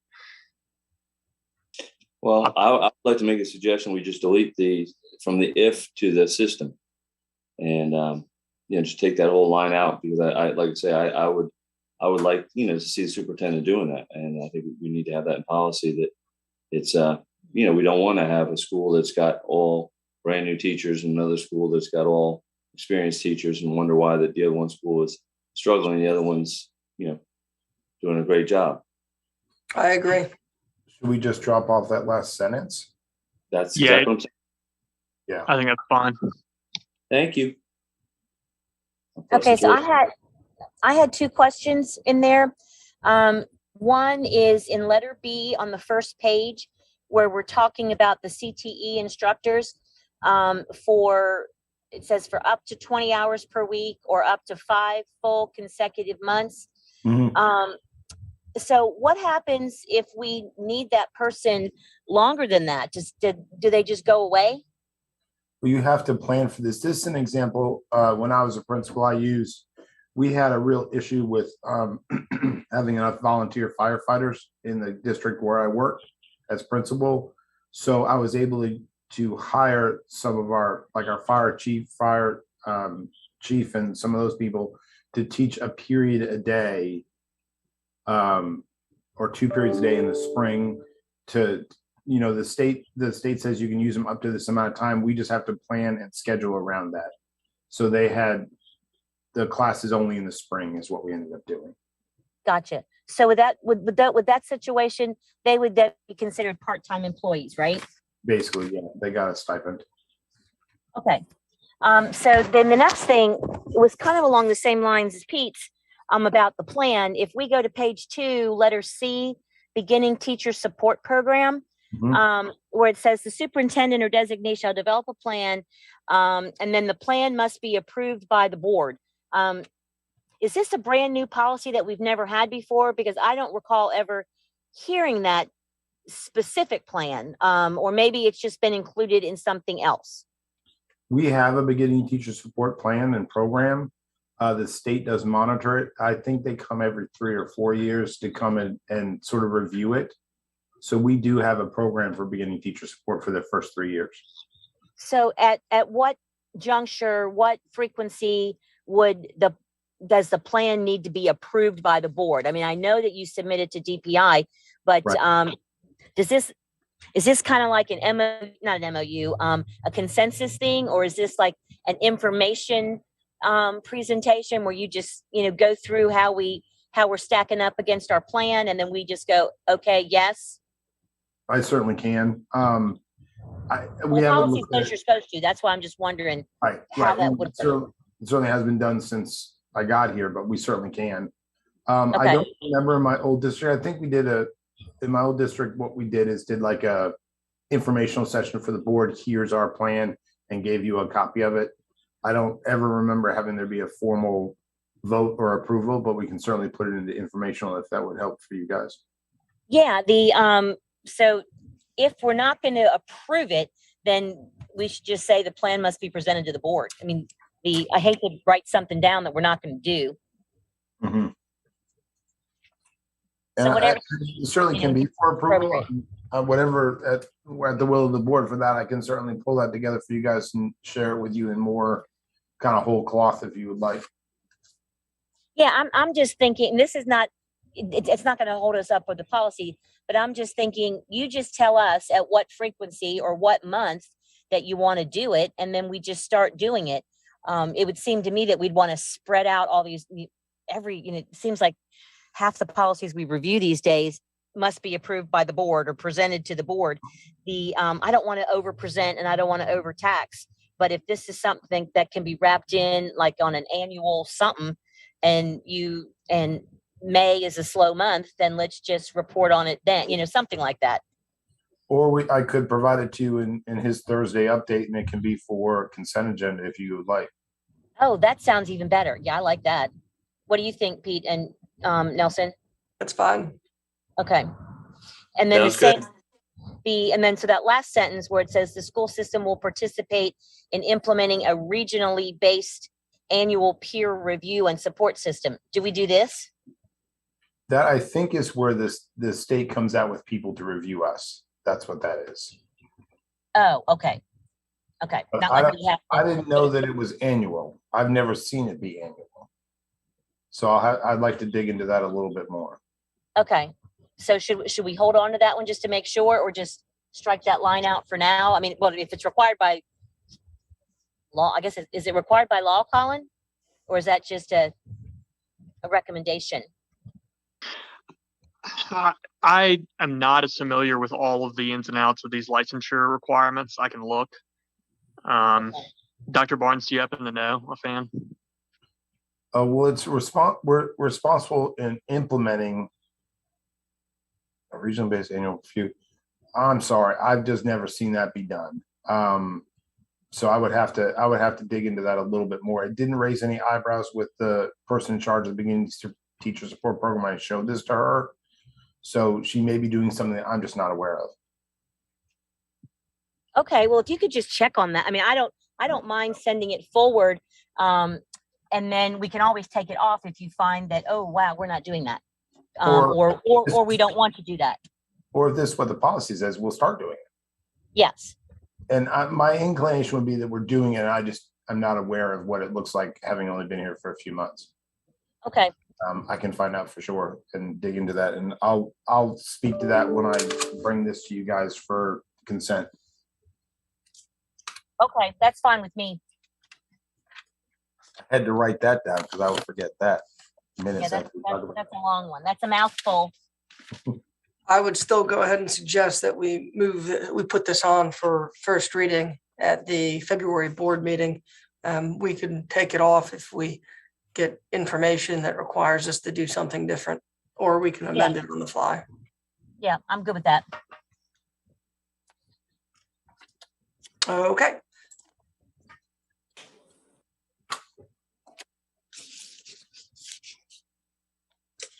Our next policy on for discussion is discrimination and harassment in the workplace, policy 7232. And we'll stick with Dr. Barnes. This is it's like 8 Mile. This is your moment. So obviously we put in adding the including, after sex, all those different gender and orientation and those sorts of things. We added it again under section B, where you see the blue where we added that too. Our recommended change, if you go to number D, that's a letter, not a number. Letter, yeah, I was gonna say that. You go to number D. Dang it, I did it backwards again. That new Eureka math we're talking about. Yeah. That's hurtful. We would take out senior human resources official and just put human resources official. Sounds good. That was our only change. We talked about 20 minutes about what a petty slight or annoyance was on the top of page 2. But other than that, everything in here made sense to us. Slight annoyance, Stephanie Craybill at policy committees. All right. 7232 as amended.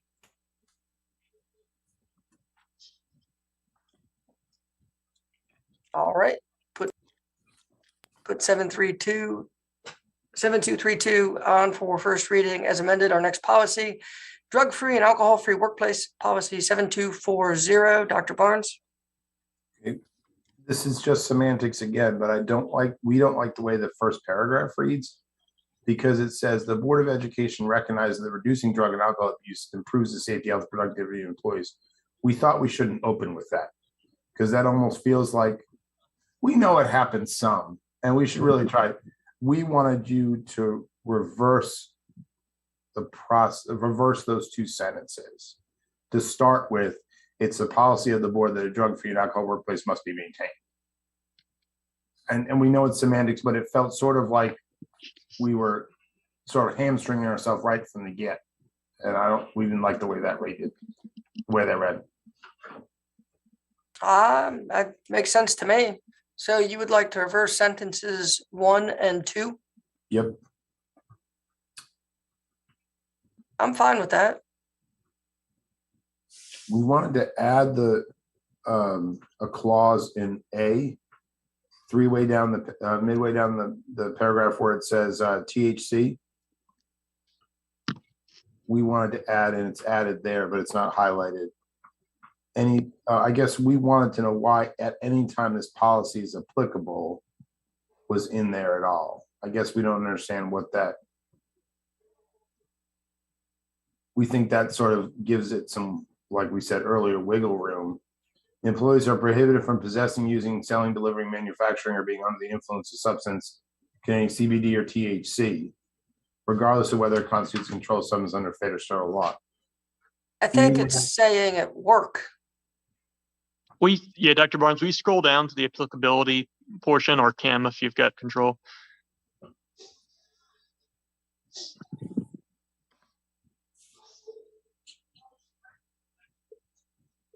It governs you before, during, and after school hours, because I think our concern is if you smoke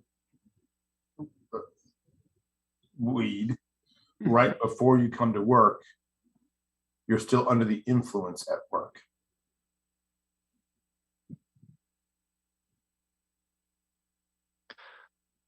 then I guess the question is, does it apply if, you know, if you're not, if you're removed from work and you're not going to be at work, you know, anytime soon, or you're out of state, or you're using medically prescribed THC or something like that. Okay. I want to be careful to specify where and when it applies. I mean, you know, if we have a TA or a teacher who takes a spring break trip to Colorado, you know, I don't think we need to be getting into that level of, you know, I don't want to write a policy that would require us to act if that was the case, if we had a situation like that, which I'm sure we have dozens of them. Fair enough. Okay. We just were curious about that rider specifically. If you go, there's several places, Colin, in here where we want to change his or her to there as well. Okay. And then I think there's some changes in D.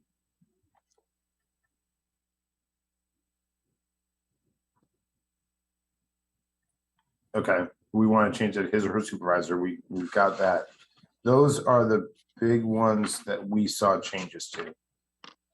And if I could jump in, then I was waiting for you to complete. My first, I had the first sentence in C. I had a question. Employee is subject to search, but the paragraph right before that talks about independent contractors, volunteers, visitors. You know, are we allowed to search? You know, are we saying it's only employees that will search, but we're going to keep the independent contractors, volunteers, and visitors? You know, so I guess that's my question: is what about like volunteers? Are we allowed to search them or not search them, or what's the thought on that? I think in that situation, Mr. Wildebohr, we would probably, if we thought there's a reason to search a volunteer or a visitor, that we would refer that to law enforcement. Okay. I haven't specifically dealt with that issue. I don't know if you have, Dr. Barnes, but I'm just thinking that, you know, if it's our employee, we have the authority to search them to determine whether or not they've, you know, violated our workplace conduct. Yeah. And we can take some action against them. If it's a visitor or volunteer, I imagine we would ask law enforcement to do that, or notify them of the situation that we thought justified that. I would think that is accurate. Okay. And then my one other question is duty to report. What it doesn't specifically say, and you know, alcohol is a drug, but you know, in certain things, and not a drug in certain other things. But like, say for instance, a teacher, assistant teacher, whoever, administrator got a DWI. What is that? Would they have a duty to report under D or not? That is covered in, I think 7241, which is drug and alcohol testing of commercial vehicle operators. Right, but that wouldn't. I don't think that addresses a person that doesn't have a CDL. So again, No, if TA. We do have a policy that requires 7100. It might be employee code of conduct. There's a policy that says they have to report any arrest or charge. Okay. This just doubles down on drug charges specifically as well, but they have to report any arrest to us. Okay. There we go. Answered that question. Which All right. they really should do, because we find out anyway through our other reporting processes. They will, our process actually screens and informs us if one of our employees is arrested or charged. Gotcha. Excellent. Mr. Wildebohr, you have anything else? That's it for that one. Okay, so we will put policy 7240 on for first reading as amended. Our next policy is drug and alcohol testing of commercial motor vehicle operation. 7241. And we'll start with Dr. Barnes again. All right, we wanted to add, okay, the blue is already added, where we wanted to apply to any employee driving any vehicle owned by us, not just a school bus. And I think that we've got that in any other vehicle that meets, well, the problem is we're talking about, I'm driving the electrical truck or whatever. We wanted to make sure, we wondered about adding in that the policy applies to any employee driving any vehicle owned by us, not just a commercial vehicle. Does that make sense? Yes, I'm sorry, where are we? What part A. of the policy? Under applicability. Okay. Yep. It lists school bus, activity bus, or vehicle designed to transport 16 or more people, or any other vehicle that meets the definition of commercial motor vehicle. Employees who operate vehicles for inspection, service, or maintenance purposes included in this definition. We wondered if we should say this policy applies to any employee driving any vehicle owned by the new Hanover County School District. And I don't know if Colin, if that inspection, service, or maintenance purposes covers that, or what your thoughts are. Well, I mean, I guess my only thought is that I think this policy is supposed to be specific to commercial motor vehicle operators. Okay. And, if somebody's driving just a regular school system vehicle, that's not a commercial motor vehicle. And I'm thinking that would be otherwise covered under the drug and alcohol and workplace policy. Okay. But I also don't know if it hurts to include it.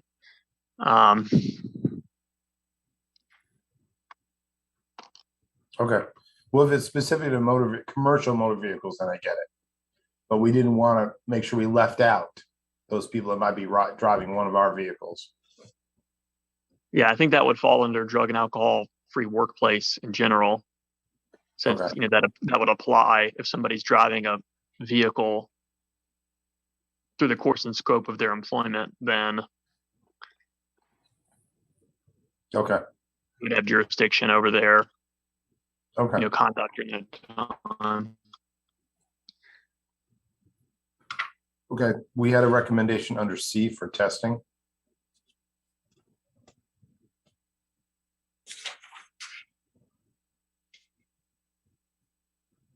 We wanted to say we'll carry out testing for drugs and alcohol for pre-employment, post-accident, random reasonable suspicion. We just wanted to add carry out testing for drugs and alcohol between after the words carry out. We wanted to specify what we would be doing in that policy as well. And then end it with return to any follow-up testing, period. So we thought it would read better if that testing for drugs and alcohol was after the word carry out instead of at the end of the sentence, but I think that it may just be semantics. No, I mean, that's fine with me. That reads better. I'm fine with the semantic changes. Okay, and then in the second paragraph that reads incorrectly, a subject to additional discipline under this policy up to and including dismissal. Okay. And I wouldn't say additional discipline, I would just say subject to discipline under this policy up to and including dismissal.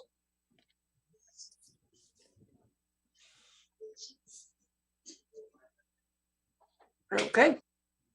I had one question under B2. Can someone define for me exactly, and I think the general public that's watching may want to ask this question too. What exactly are safety sensitive functions? What's the definition of that?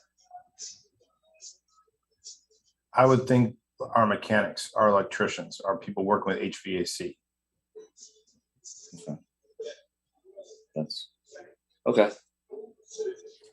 If that includes inspection, service, and maintenance purposes, that's what I think they're getting at. Well, again, if you're saying I think, then maybe we need to further define that so that, like I say, I think a lot of people are going to ask that question. And, if we're asking the question, maybe we need to somehow further define that so it's crystal clear for people and they're not saying, what exactly does that mean? Like a lot of people have.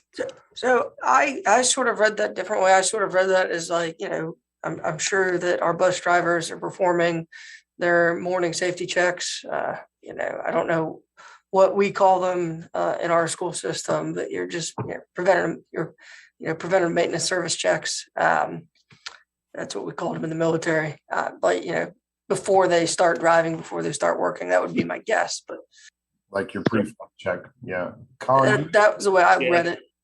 I apologize, Mr. Wildemore. So a lot of this comes from federal law and regulation for commercial motor vehicle operators. So there's actually set out in regulation some definitions of safety sensitive functions. It's pretty lengthy, but so I'll just read through a little bit. So it includes all time that a commercial motor vehicle operator is waiting to be dispatched, unless the driver has been relieved from duty by the employer, all time inspecting equipment, all driving time, all time loading or unloading the vehicle, all time repairing, obtaining assistance for, or remaining with the disabled vehicle. So that's a sample of safety sensitive.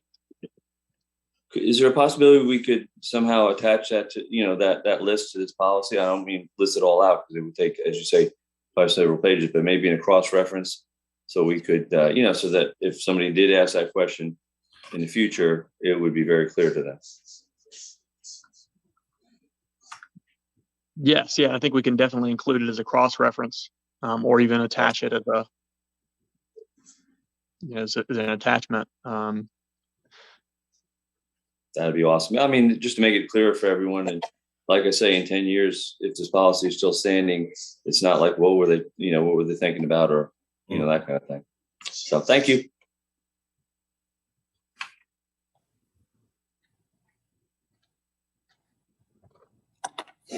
Okay, if there's nothing else, we will move policy 7241 on for first reading at the February board meeting is amended.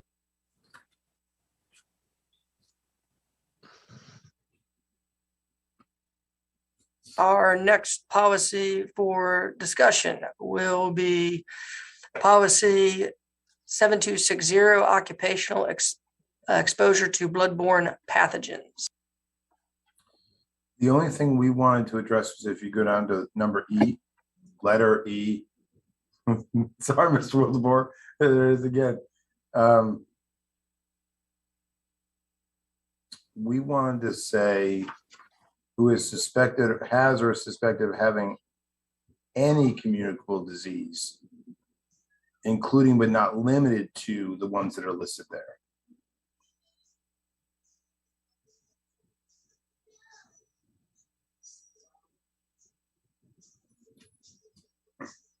Yep.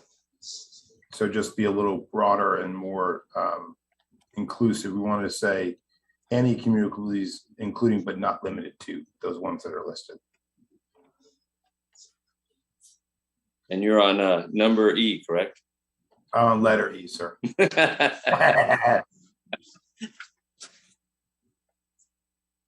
was the only thing we had in this policy that brought us any sort of concern.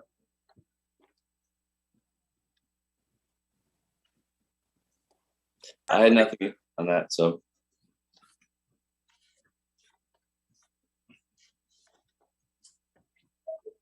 I'm good with that. Moving on up.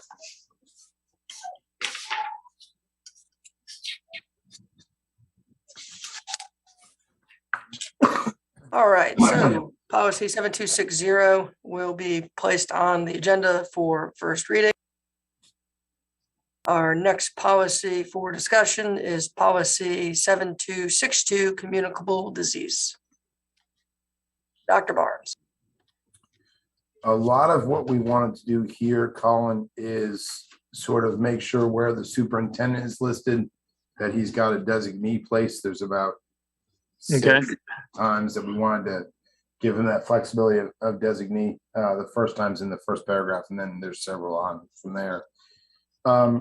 Reporting and confidentiality requirements. We wanted to change principal's report to the health department to administrator, because we wanted to make sure this was inclusive of directors and supervisors that may not be in a school.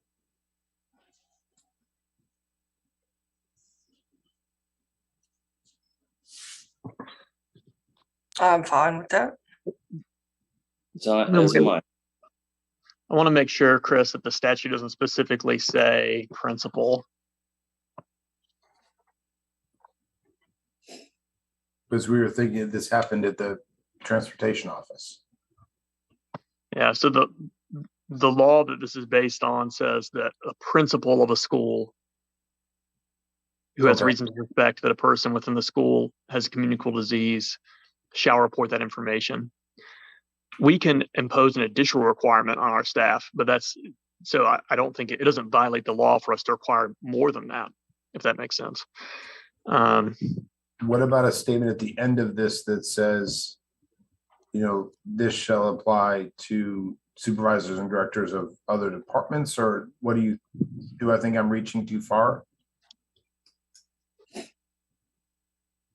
Well, I think- I'm just thinking through this. My only other concern is you're sharing highly confidential information, and I'm thinking through this on the fly. So maybe we want to set it aside and think more about it. But if in general, we shouldn't be sharing this information with anybody, right? And here's one specific exception where state law allows us and mandates that we do that. I'm a little hesitant to change, what the law says, or to through policy codify sharing of information that otherwise might not be allowed. Does that make sense? Oh, definitely. That's why I wanted to ask the question. I'm not sure where the line is. Yeah, maybe we set that one aside and think about it a little bit more. Yeah, I think, Mr. Wildebohr, if there's no objection, I would like to see the same thing for our supervisors and administrators and directors. So I would just prefer to wait to see if we can do that or how we might go about doing that. I know it's sensitive information, but I do think it's important. So yeah, Mr. Wildebohr, are you okay waiting on this? Absolutely. Okay, so we won't take any action today on policy 7262. Our next policy, therefore, will be policy 7265, occupational exposure to hazardous chemicals in science laboratories. This should be fun. I'm not sure whom to begin with here, but I guess we'll start with you, Dr. Barnes. This was an interesting read. The only one that we wanted to add is to put superintendent or designee under school system requirements. Okay, you didn't have anything else there? Nothing else read concern for us except, we had some internal questions about who our hygiene officer is and sort of, I just wanted to connect to that to make sure that's being done in a forthright manner. That was all. It's just a note for me, not for the policy committee. Okay, are we, Mr. Wildebohr, do you have anything? I want to mute myself, and I have nothing on this one.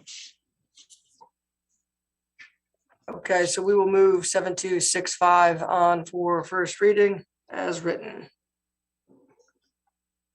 Our next policy for discussion will be staff responsibilities 7300.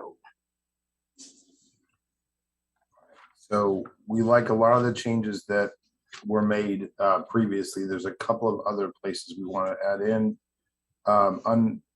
After number 2, duty to report. Employees should notify the assistant superintendent of universities or their direct supervisor if they're arrested or convicted, yada, yada. Okay, Normally, they should be going to their boss and saying it happened. And then the principal or the director reaches out to us, or sometimes the employee comes to us directly, but we want to keep that director in that loop or that principal in that loop of what's going on.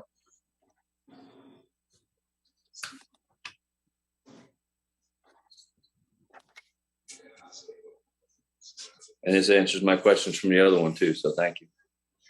I knew it was coming up at some point. I couldn't remember which one it was. If you can go to the second paragraph in duty to report, where it starts with in addition, all drivers, education instructors, we wanted to say any operator of a new Hanover County Schools vehicle must immediately report to the To the board? I don't know why the report would go to you instead of to me, but Yeah. You could say immediately report any conviction that results, because it may result in the revocation of their license, which could change their job, which could change, yada, yada, yada. So we wanted to include any driver of a new Hanover County Schools vehicle or any operator. Dr. Barnes, my only concern here was conviction, because, even on a simple moving violation, it takes a while. And so, don't we want to know about that before? Do we want to know when somebody's charged? Well, the duty to report, I think, covers that as well. So the paragraph before really says that. Okay. I think this doubles down on people who are actually driving a vehicle. I think part of it was we were concerned that somebody would consider that a minor traffic violation. Does that make sense? And not report it. So I think it's specifically to report that if you receive something that could be 3 points on your license, if you're convicted of that, that could impact your driver's license. But we want to expand that to be if you operate any of our vehicles, not just the driver education instructor.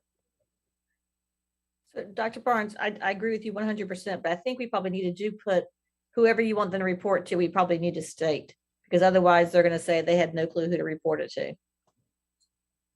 Yeah, Colin, it's not required. Couldn't that be reported to me instead of to the board directly? Yeah, and I think that you just need to then report it to the board.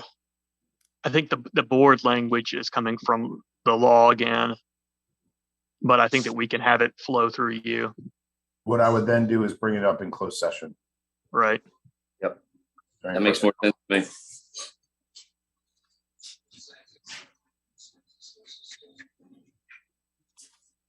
You could put must immediately report to the board, or designee, and then the board or designee will notify the Department of Public Instruction, because that's something I normally do anyway. On every other issue that happens where someone's on administrative leave, that we report those to the board anyway.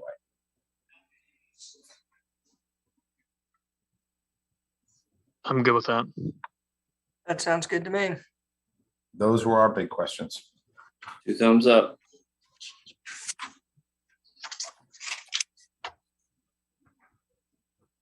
Okay, so if there is nothing else, we will move policy 7300, staff responsibilities, forward for first reading at our February meeting. And this is another policy that's going to be disseminated to all of our staff as well, once it gets through the process of first and second reading. Excellent, sir. High-level policies we want to address. Well, I think this policy, these always get interesting. Policy 7340, employee dress and appearance.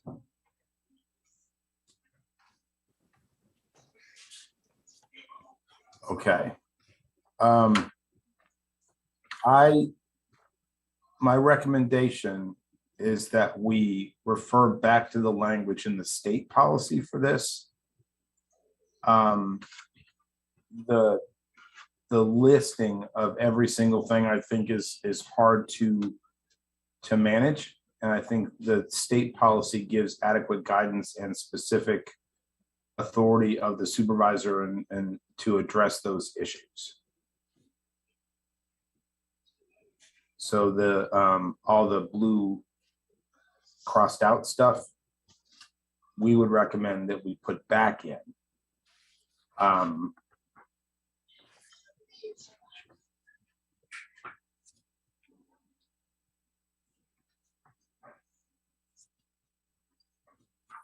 Okay, so one issue that I had was, and I don't know if this is possible, Colin, or advisable, Dr. Barnes.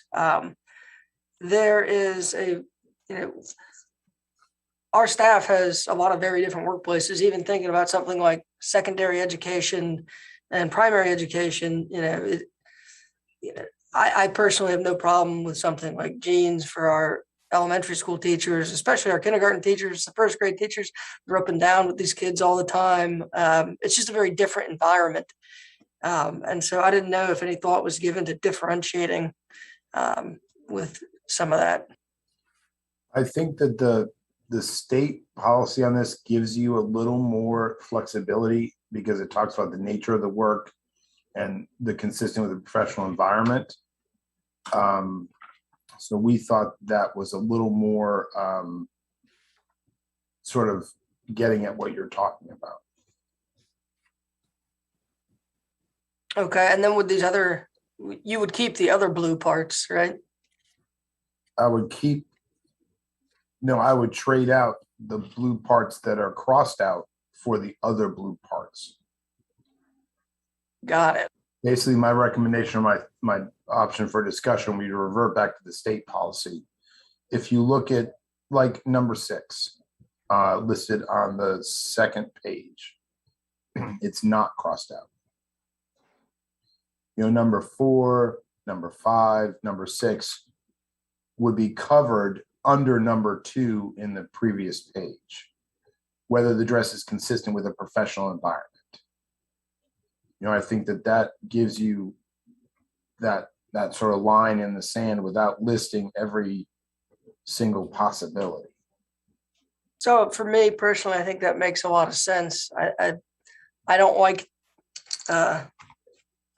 policies that are so specific that they're burdensome. So I think that makes a lot of sense. Mr. Wildebohr, what are your thoughts? I actually think, I was, as I looked over this policy, I thought we had said something. I thought Dr. Faust had us pass something about denim jeans being available for, more several days a week or something. So I thought we had already kind of tweaked this anyway. So Yeah, the Wednesday, Friday thing needs to make sure that we're make sure we allow whatever the wording we have, it allows for the Wednesday, Friday. Mm-hmm. With the jeans and the collared shirt and then the school spirit.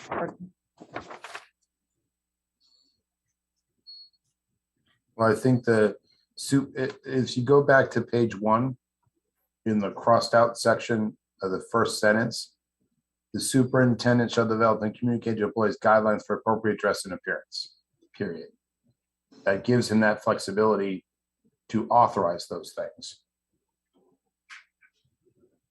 Yeah, I think we should definitely bring that proposal forward to the board to at least discuss it. I think we should swap out the crossed out blue for the, we should swap the blues. Mr. Wildebohr? I'm fine with that. What you would scrap would be the final paragraph on the bottom of the first page that starts with school-based personnel and follow it all the way through number 17. Because really 1 through 17, all those things should be addressed in number 1 and number 2 and number 3 and number 4 in the state board policy, if that makes sense. It's the expectation of the school system, it's the expectation of me as a principal to address my staff's clothing consistent with those, basically, obviously all 7, but those first 4 things really get at a lot of what's listed in 1 through 17. I would not want to be the person determining whether that jeans are too skinny versus those jeans which are just skinny enough. I think that a policy that's broader and more elevates to a professional level, I think is where I would go. But I would keep in the last paragraph on page 3. I think that's an excellent suggestion. It starts with supervisor shall review this. I think that still needs to be in here. Yeah, I think that's a great suggestion. So that's what I recommend as well. Mr. Wildebohr, you good with that? I'm in agreement. Okay. Okay, so let's move policy 7340 on for first reading as amended. Mr. Shive, have you made a note of those amendments? Yes. And Thank Colin, you, does that make sense? It's a little hard to determine where the state board policy starts and ours ended in that. I think I've got it, but I'll double check with you up all in the meeting. Okay. All right, our next policy for discussion is policy 7400, job descriptions. Mr. Barnes. The only Dr. thing we Barnes. added after the word performance in the first paragraph was a comma where applicable.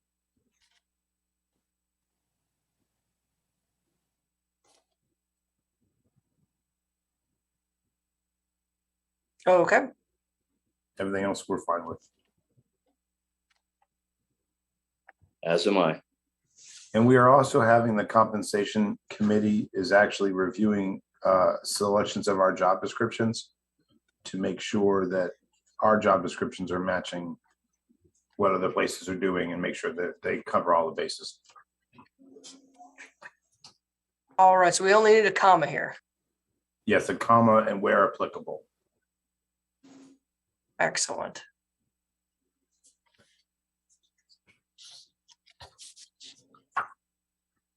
All right, our next policy for discussion is policy 7405, extracurricular and non-instructional duties.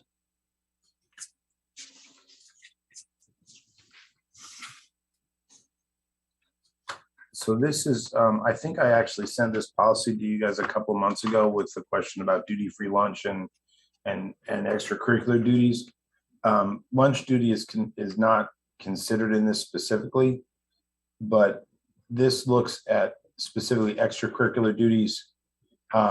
Originally, I think this policy, when I remember getting created, was specifically about ensuring that our brand new teachers weren't loaded up with extracurricular duties in addition to learning and tackling just the job of teaching. But we went through this and we didn't see anything where we had concerns specifically.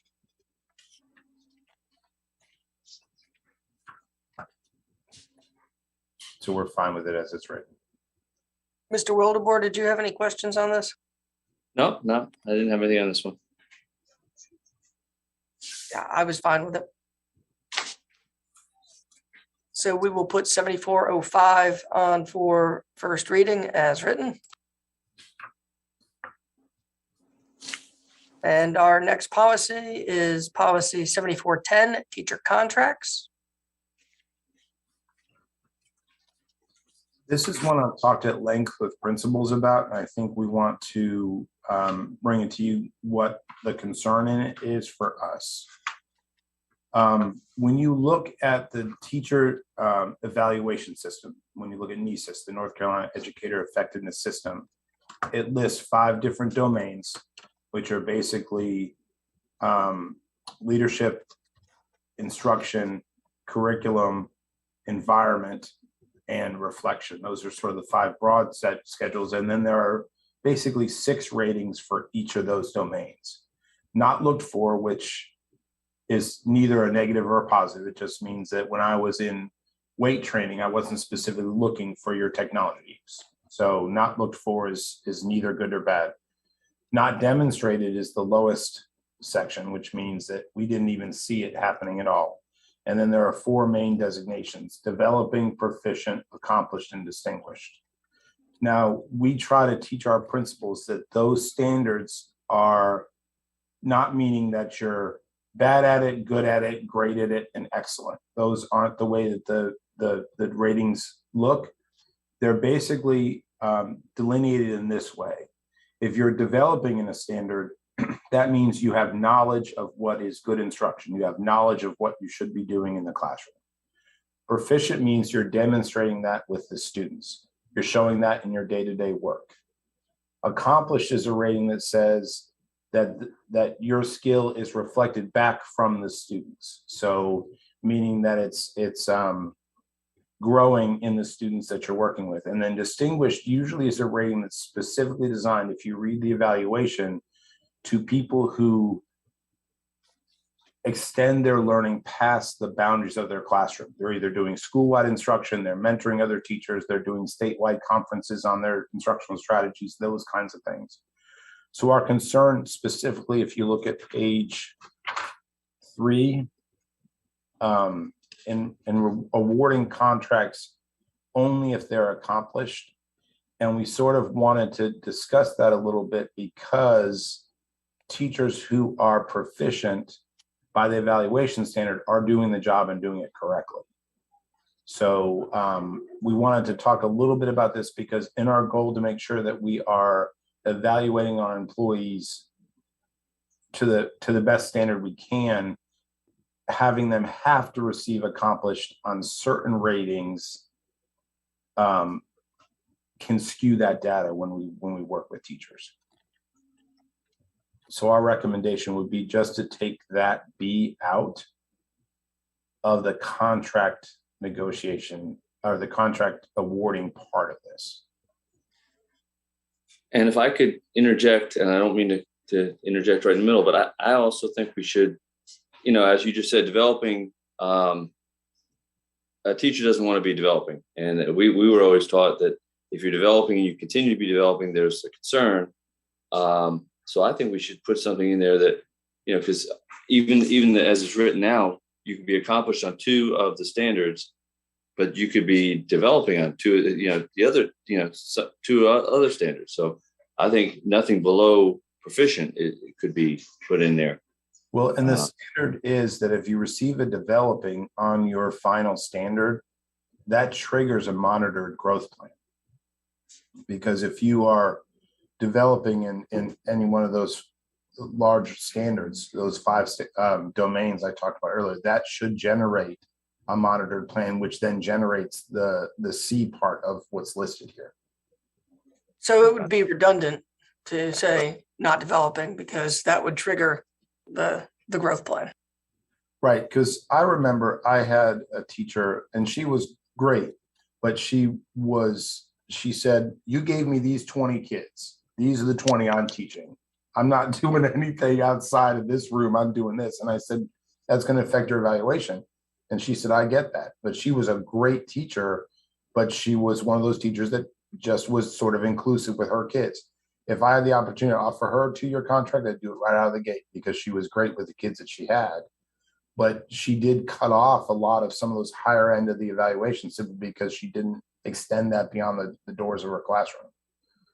So we want to operate sort of with a growth mindset that I might have a 4-year teacher who's I think is going to develop into somebody great, but I can't give her a 2-year contract unless her evaluation's inflated to accomplished, even though I think she may or he may be going there, but not there yet, if that makes sense.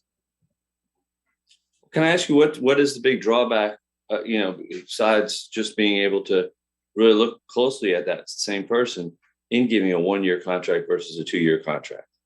The only thing I think that reflects to is retention. That they may, if they only have a 1-year contract, they may not stay because another school system will offer them a 2 or a 4. Okay. Now, all the rest of the riders I think are very appropriate. The growth plan, the disciplinary issues that have happened, or anything that conducted their conduct that impacted their personnel file. Those are all reasons I think to move them to a 1-year because we have evidence that shows that there may be a concern. So I just had a quick question as we're, making a definite effort to recruit and retain the very best teachers in the state and really in the region. I think that's our goal.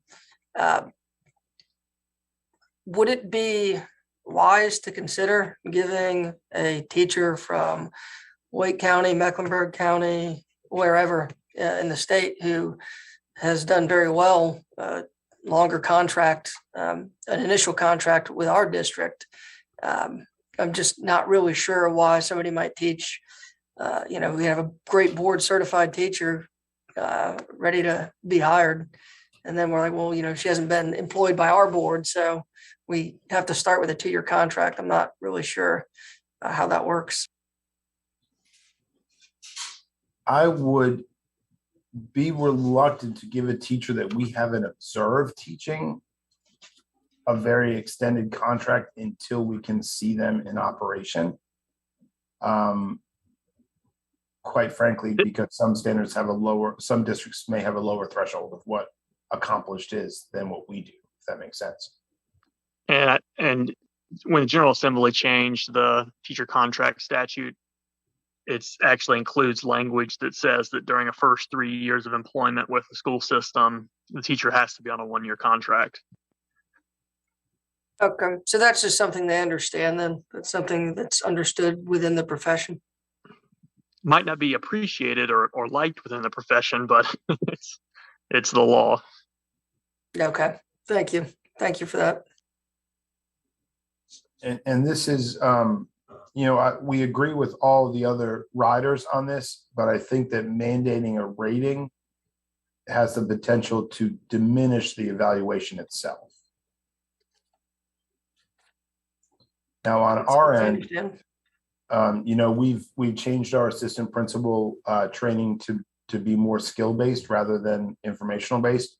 And they're actually going to go through a process of doing what we're calling observation calibration, so that what you receive at one school for a certain behavior is analogous to what you'd see at another school. So we're going to be working on developing a stronger evaluation platform, if that makes sense. So we want to do that work and not have principals feel beholden to rate somebody a certain way simply because they want them to get a certain contract. So you would recommend then, just to make sure I'm understanding, let's just get rid of B in 1 and 2. Correct. Yeah, I'm fine with that. Mr. Wildebohr? Yep, I'm fine with it now. All right, well explained. Thank you, Dr. Barnes. So if there's nothing else on teacher contract, we will move it forward for first reading at the February meeting. We were good with everything else. Excellent.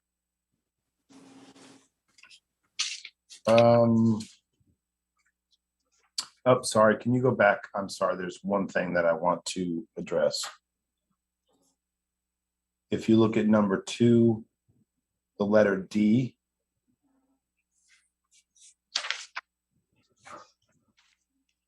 Yeah, keep going down. There you go. Be currently serving in advanced leadership roles such as mentor, teacher, department chair, grade level chair. If you go to such as, but not limited to. We wanted to sort of, there are other leadership roles that can happen beyond those things. We want to say such as, but not limited to mentor, teacher, department chair, grade level chair, school improvement team member. Okay, that's fine. Yeah, I would think so. I saw that too, and I was thinking about what about like somebody that's serving as a middle school athletic director, taking care of that whole situation. Yeah. So that makes sense. So we want to broaden that a little bit. Okay, so policy 7410 on for first reading is amended. Our next policy up for consideration is policy 7420 superintendent contract.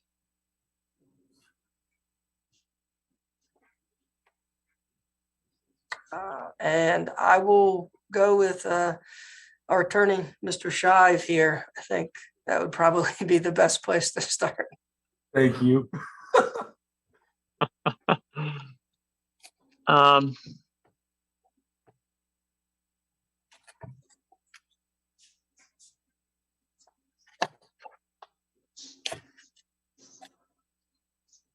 don't think I have any recommended changes to this. I don't know if you all did. This is mostly state statute language, right? Yeah, all the substantive provisions reflect state statute. And I don't think it boxes the board in one way or another. Yeah, I'm fine with it. The only question I had was I didn't really understand the need for the last line. That's sort of, again, some things just kind of go without saying, don't they? Yeah, that's I guess you could argue it's superfluous language. Certainly isn't required. Yeah, I like to get rid of what we can. So if we could just strike that. Mr. Wildebohr, did you have anything here?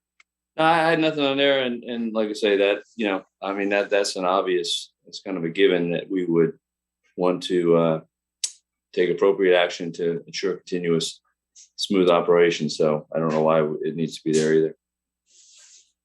I mean, I don't think it should read, we're going to set our hair on fire and, run around screaming. So I think we'll just keep on. All right. So let's go ahead and make that change. And if there's nothing else, we can put it on as amended.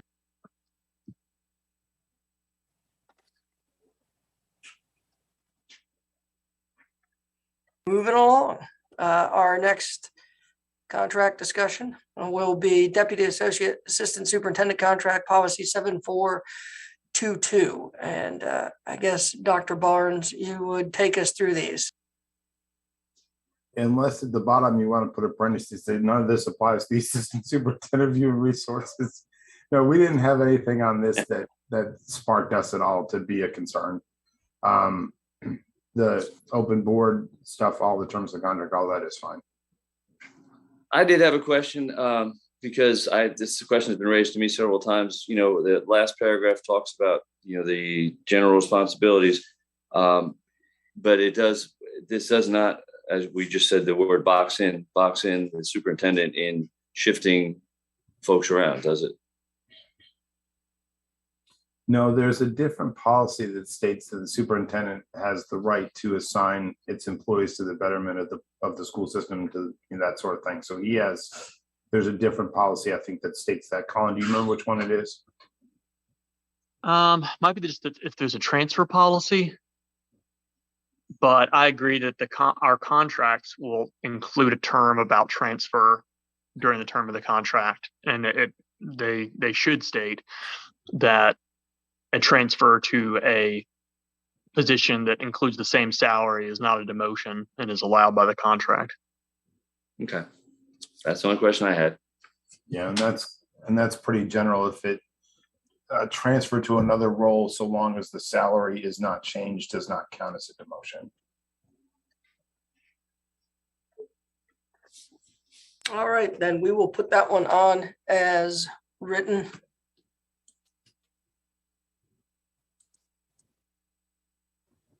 Moving along, our next policy for discussion is policy 7425, school administrator contracts. Dr. Barnes? We were fine with this process as well. There was nothing in here because most of this is state required anyway. Nothing in this spoke to us as a concern. Mr. Wildebohr?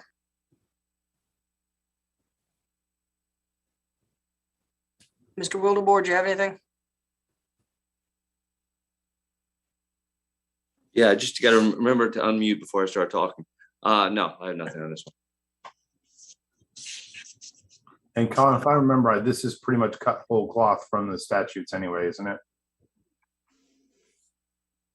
Yes, all the requirements about the term of the initial contract and subsequent contracts, that's all set out in NC Gen Stat 287.1.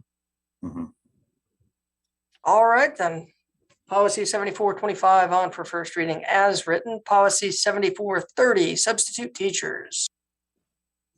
And Dr. Barnes, let me just say you've done a very good job with recruiting and upping our substitute teacher pool. So it's noticed and appreciated. Thank you. And the staff's done a great job working through getting those permanent subs in place. My only problem is when I accidentally call a principal who didn't get allotted one the first time, and they say, no, I don't have one of those.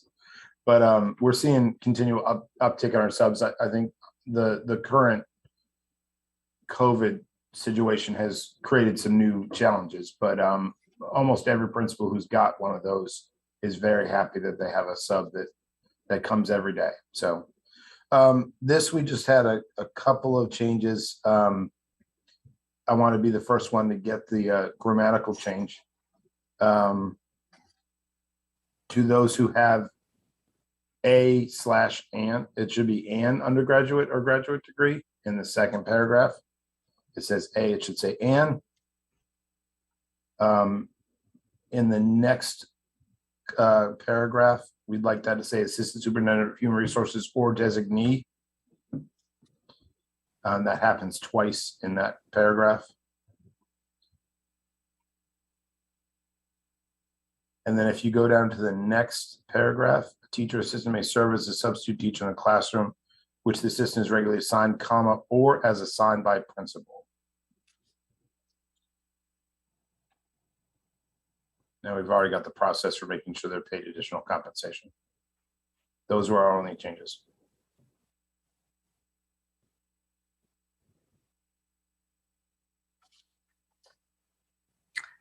I just had one question with the 4 weeks.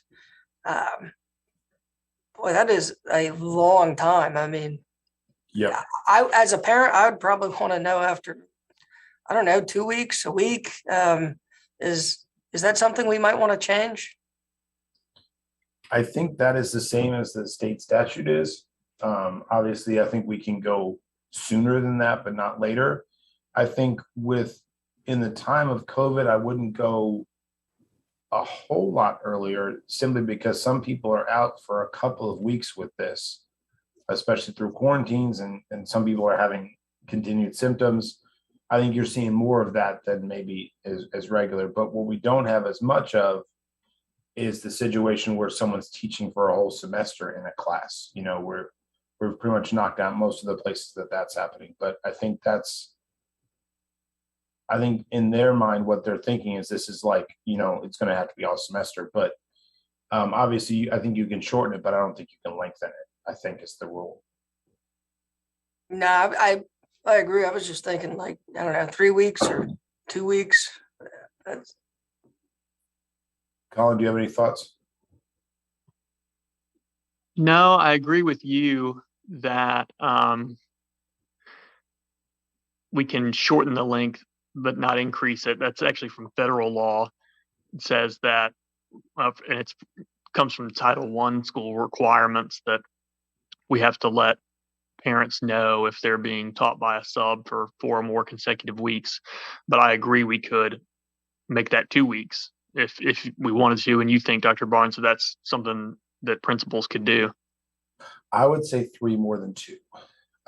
But is that, when I remember my old district, I had to do it because I was a Title I school, but is that Title I specific, or is that all schools?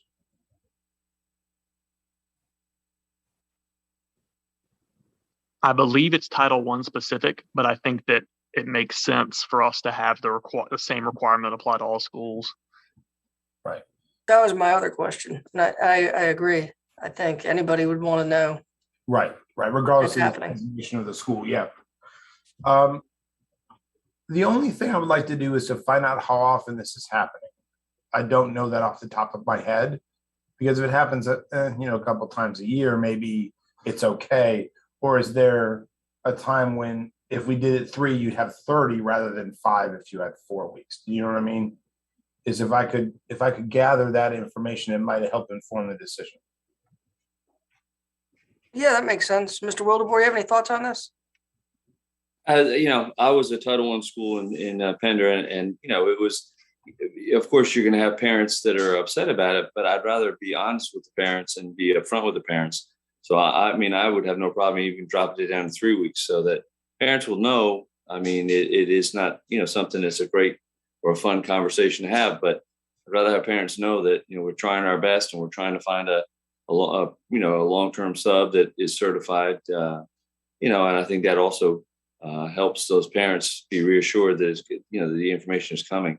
So I think it also, it is. I'm pretty sure Mr. Shrive is right that it is a Title I school thing, but I think it is a good policy to have in place across the board so that we are communicating with the parents, and parents don't find out, around at the food line or something that, that so-and-so has been out for, 3 or 4 weeks and nobody ever told us about it. So, and this is pretty typical. We try to find certified subs when they're going to be in there for an extended period of time.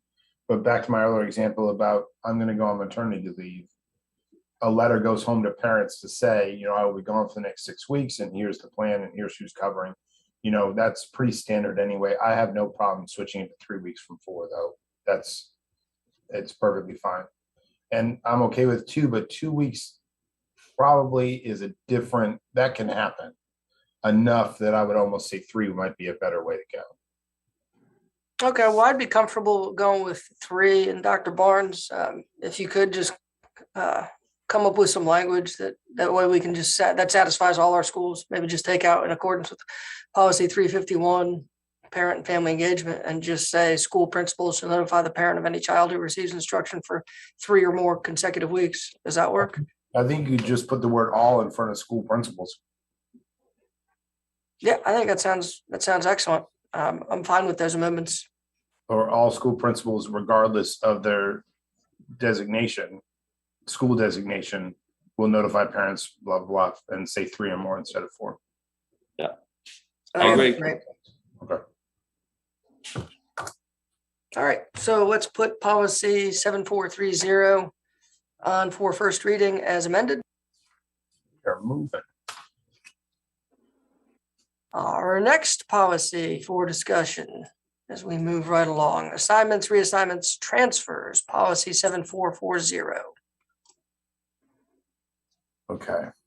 There are several changes we'd like to make here. We'd like to take out that first paragraph that says online request for voluntary transfers by licensed employees. We would want to just take that out and put in a different sentence that says, in an effort to maintain continuity of instructional services to students, licensed employees and teacher assistants may voluntarily transfer in accordance with the transfer process. The transfer process is administered by the Human Resource Offices during the second school semester. Where is that, Dr. Barnes? Kim has the language, Colin. I'll make sure she gets it to you. Okay. But basically, take out the dates part of things and allow us the flexibility to provide and maintain a transfer process.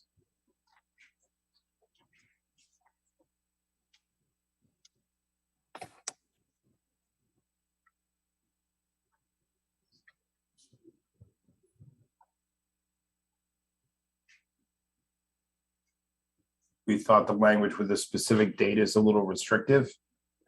And so we're actually sending out the transfer process this week to principals. But we thought the dates were a little restrictive, and we would just rather have a transfer procedure and use it.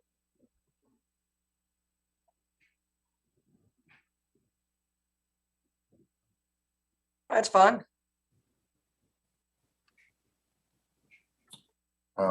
We would say in the next, and so Colin, that language Kim can provide to you, just change that first paragraph to read what she'll send you. Got it. And then in the next paragraph, it says principal teachers in the following categories. We would want to say these aforementioned categories don't pertain to teacher assistants, to make it clear that we're talking about the 2 school years, less than 3 years of active teaching experience, that sort of thing. Now, I will say that has brought up some concerns from our teaching staff about those restrictions to transfer. However, I feel like culturally, it's an appropriate response to build some continuity within schools. But I will say in that paragraph number 1 and number 2, we have gotten some pushback when I've gone to schools and talked with teachers about that specific part. However, I think that there's a reason for that to be there.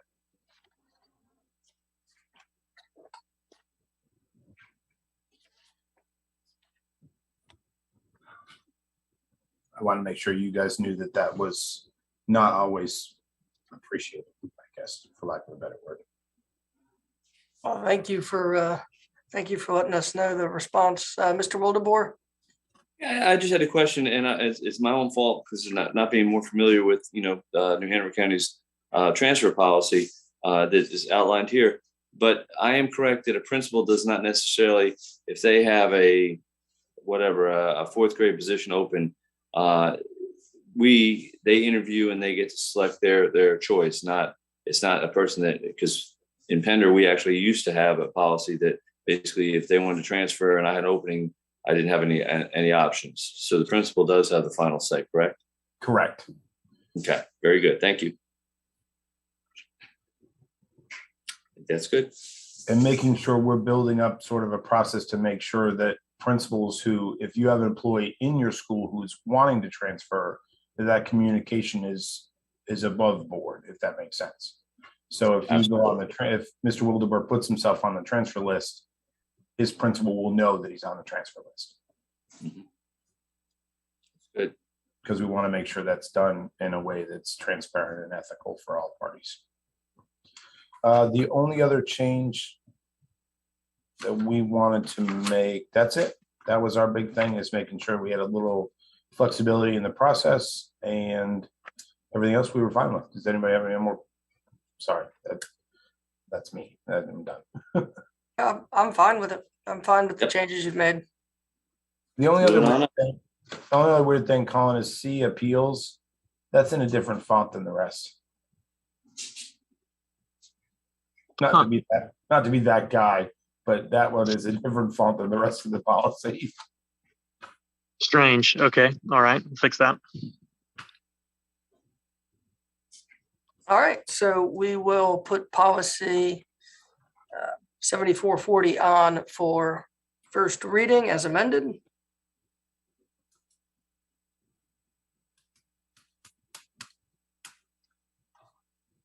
Our last policy, 7440, assignments, reassignments. Oh, wait. 7460. 60. Student teachers. I have 20 further questions here.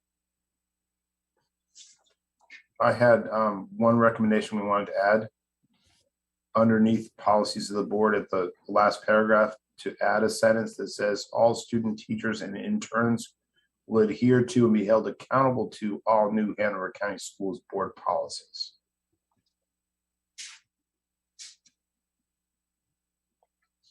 I think that's important to add. And then a paragraph under that says a memorandum of understanding, MOU, must be on file with any sending institution and New Hanover County Schools. That we need to make sure we manage that, to have MOUs with all of our sending institutions. Thank you. And we currently do.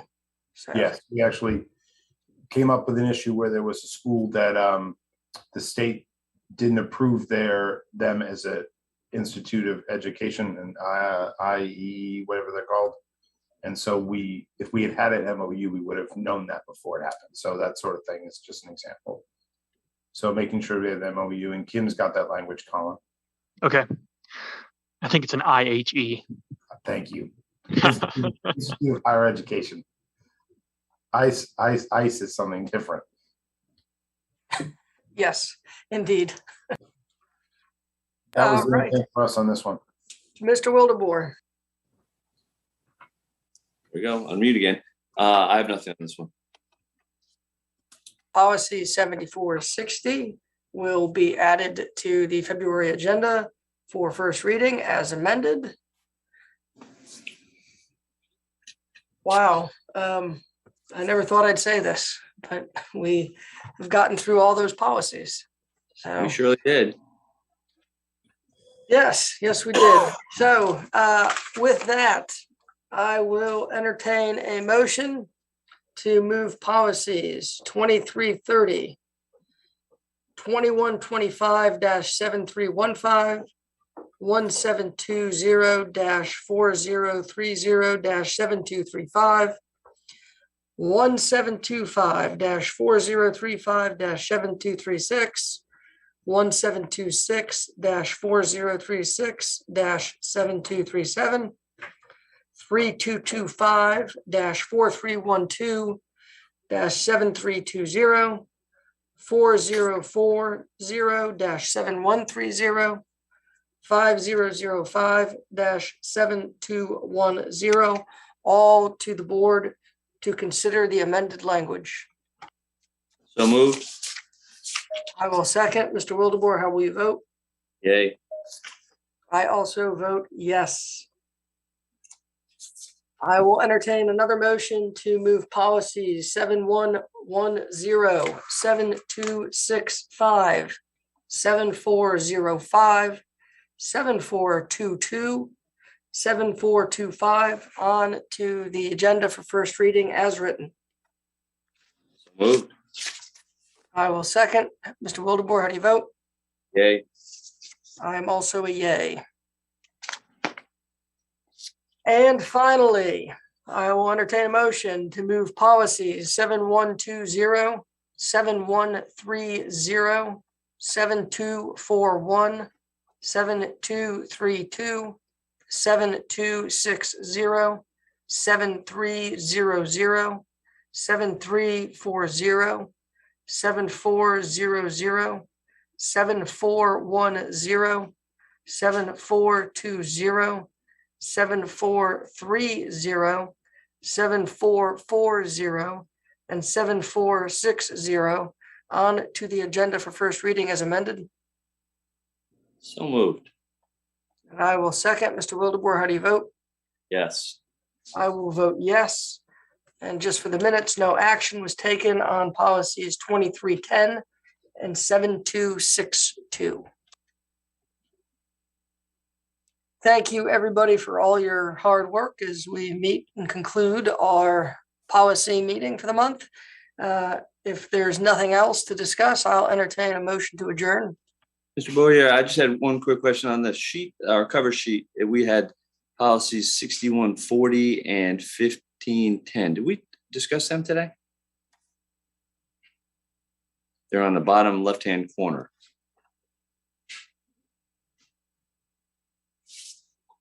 I am on mute. Yes, I am. Okay.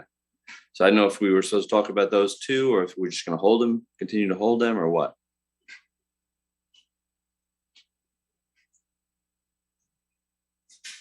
I think we'll just wait for those until Ms. Okay. Craig's back. That sounds like a plan then. So moved to adjourn. And I will second. Mr. Wildebohr, how do you vote? Yes. I will also decide to vote yes. No need to hold you all in suspense. Everybody have a wonderful lunch. Enjoy the rest of your week. Have a great day. Thank you. Thank you.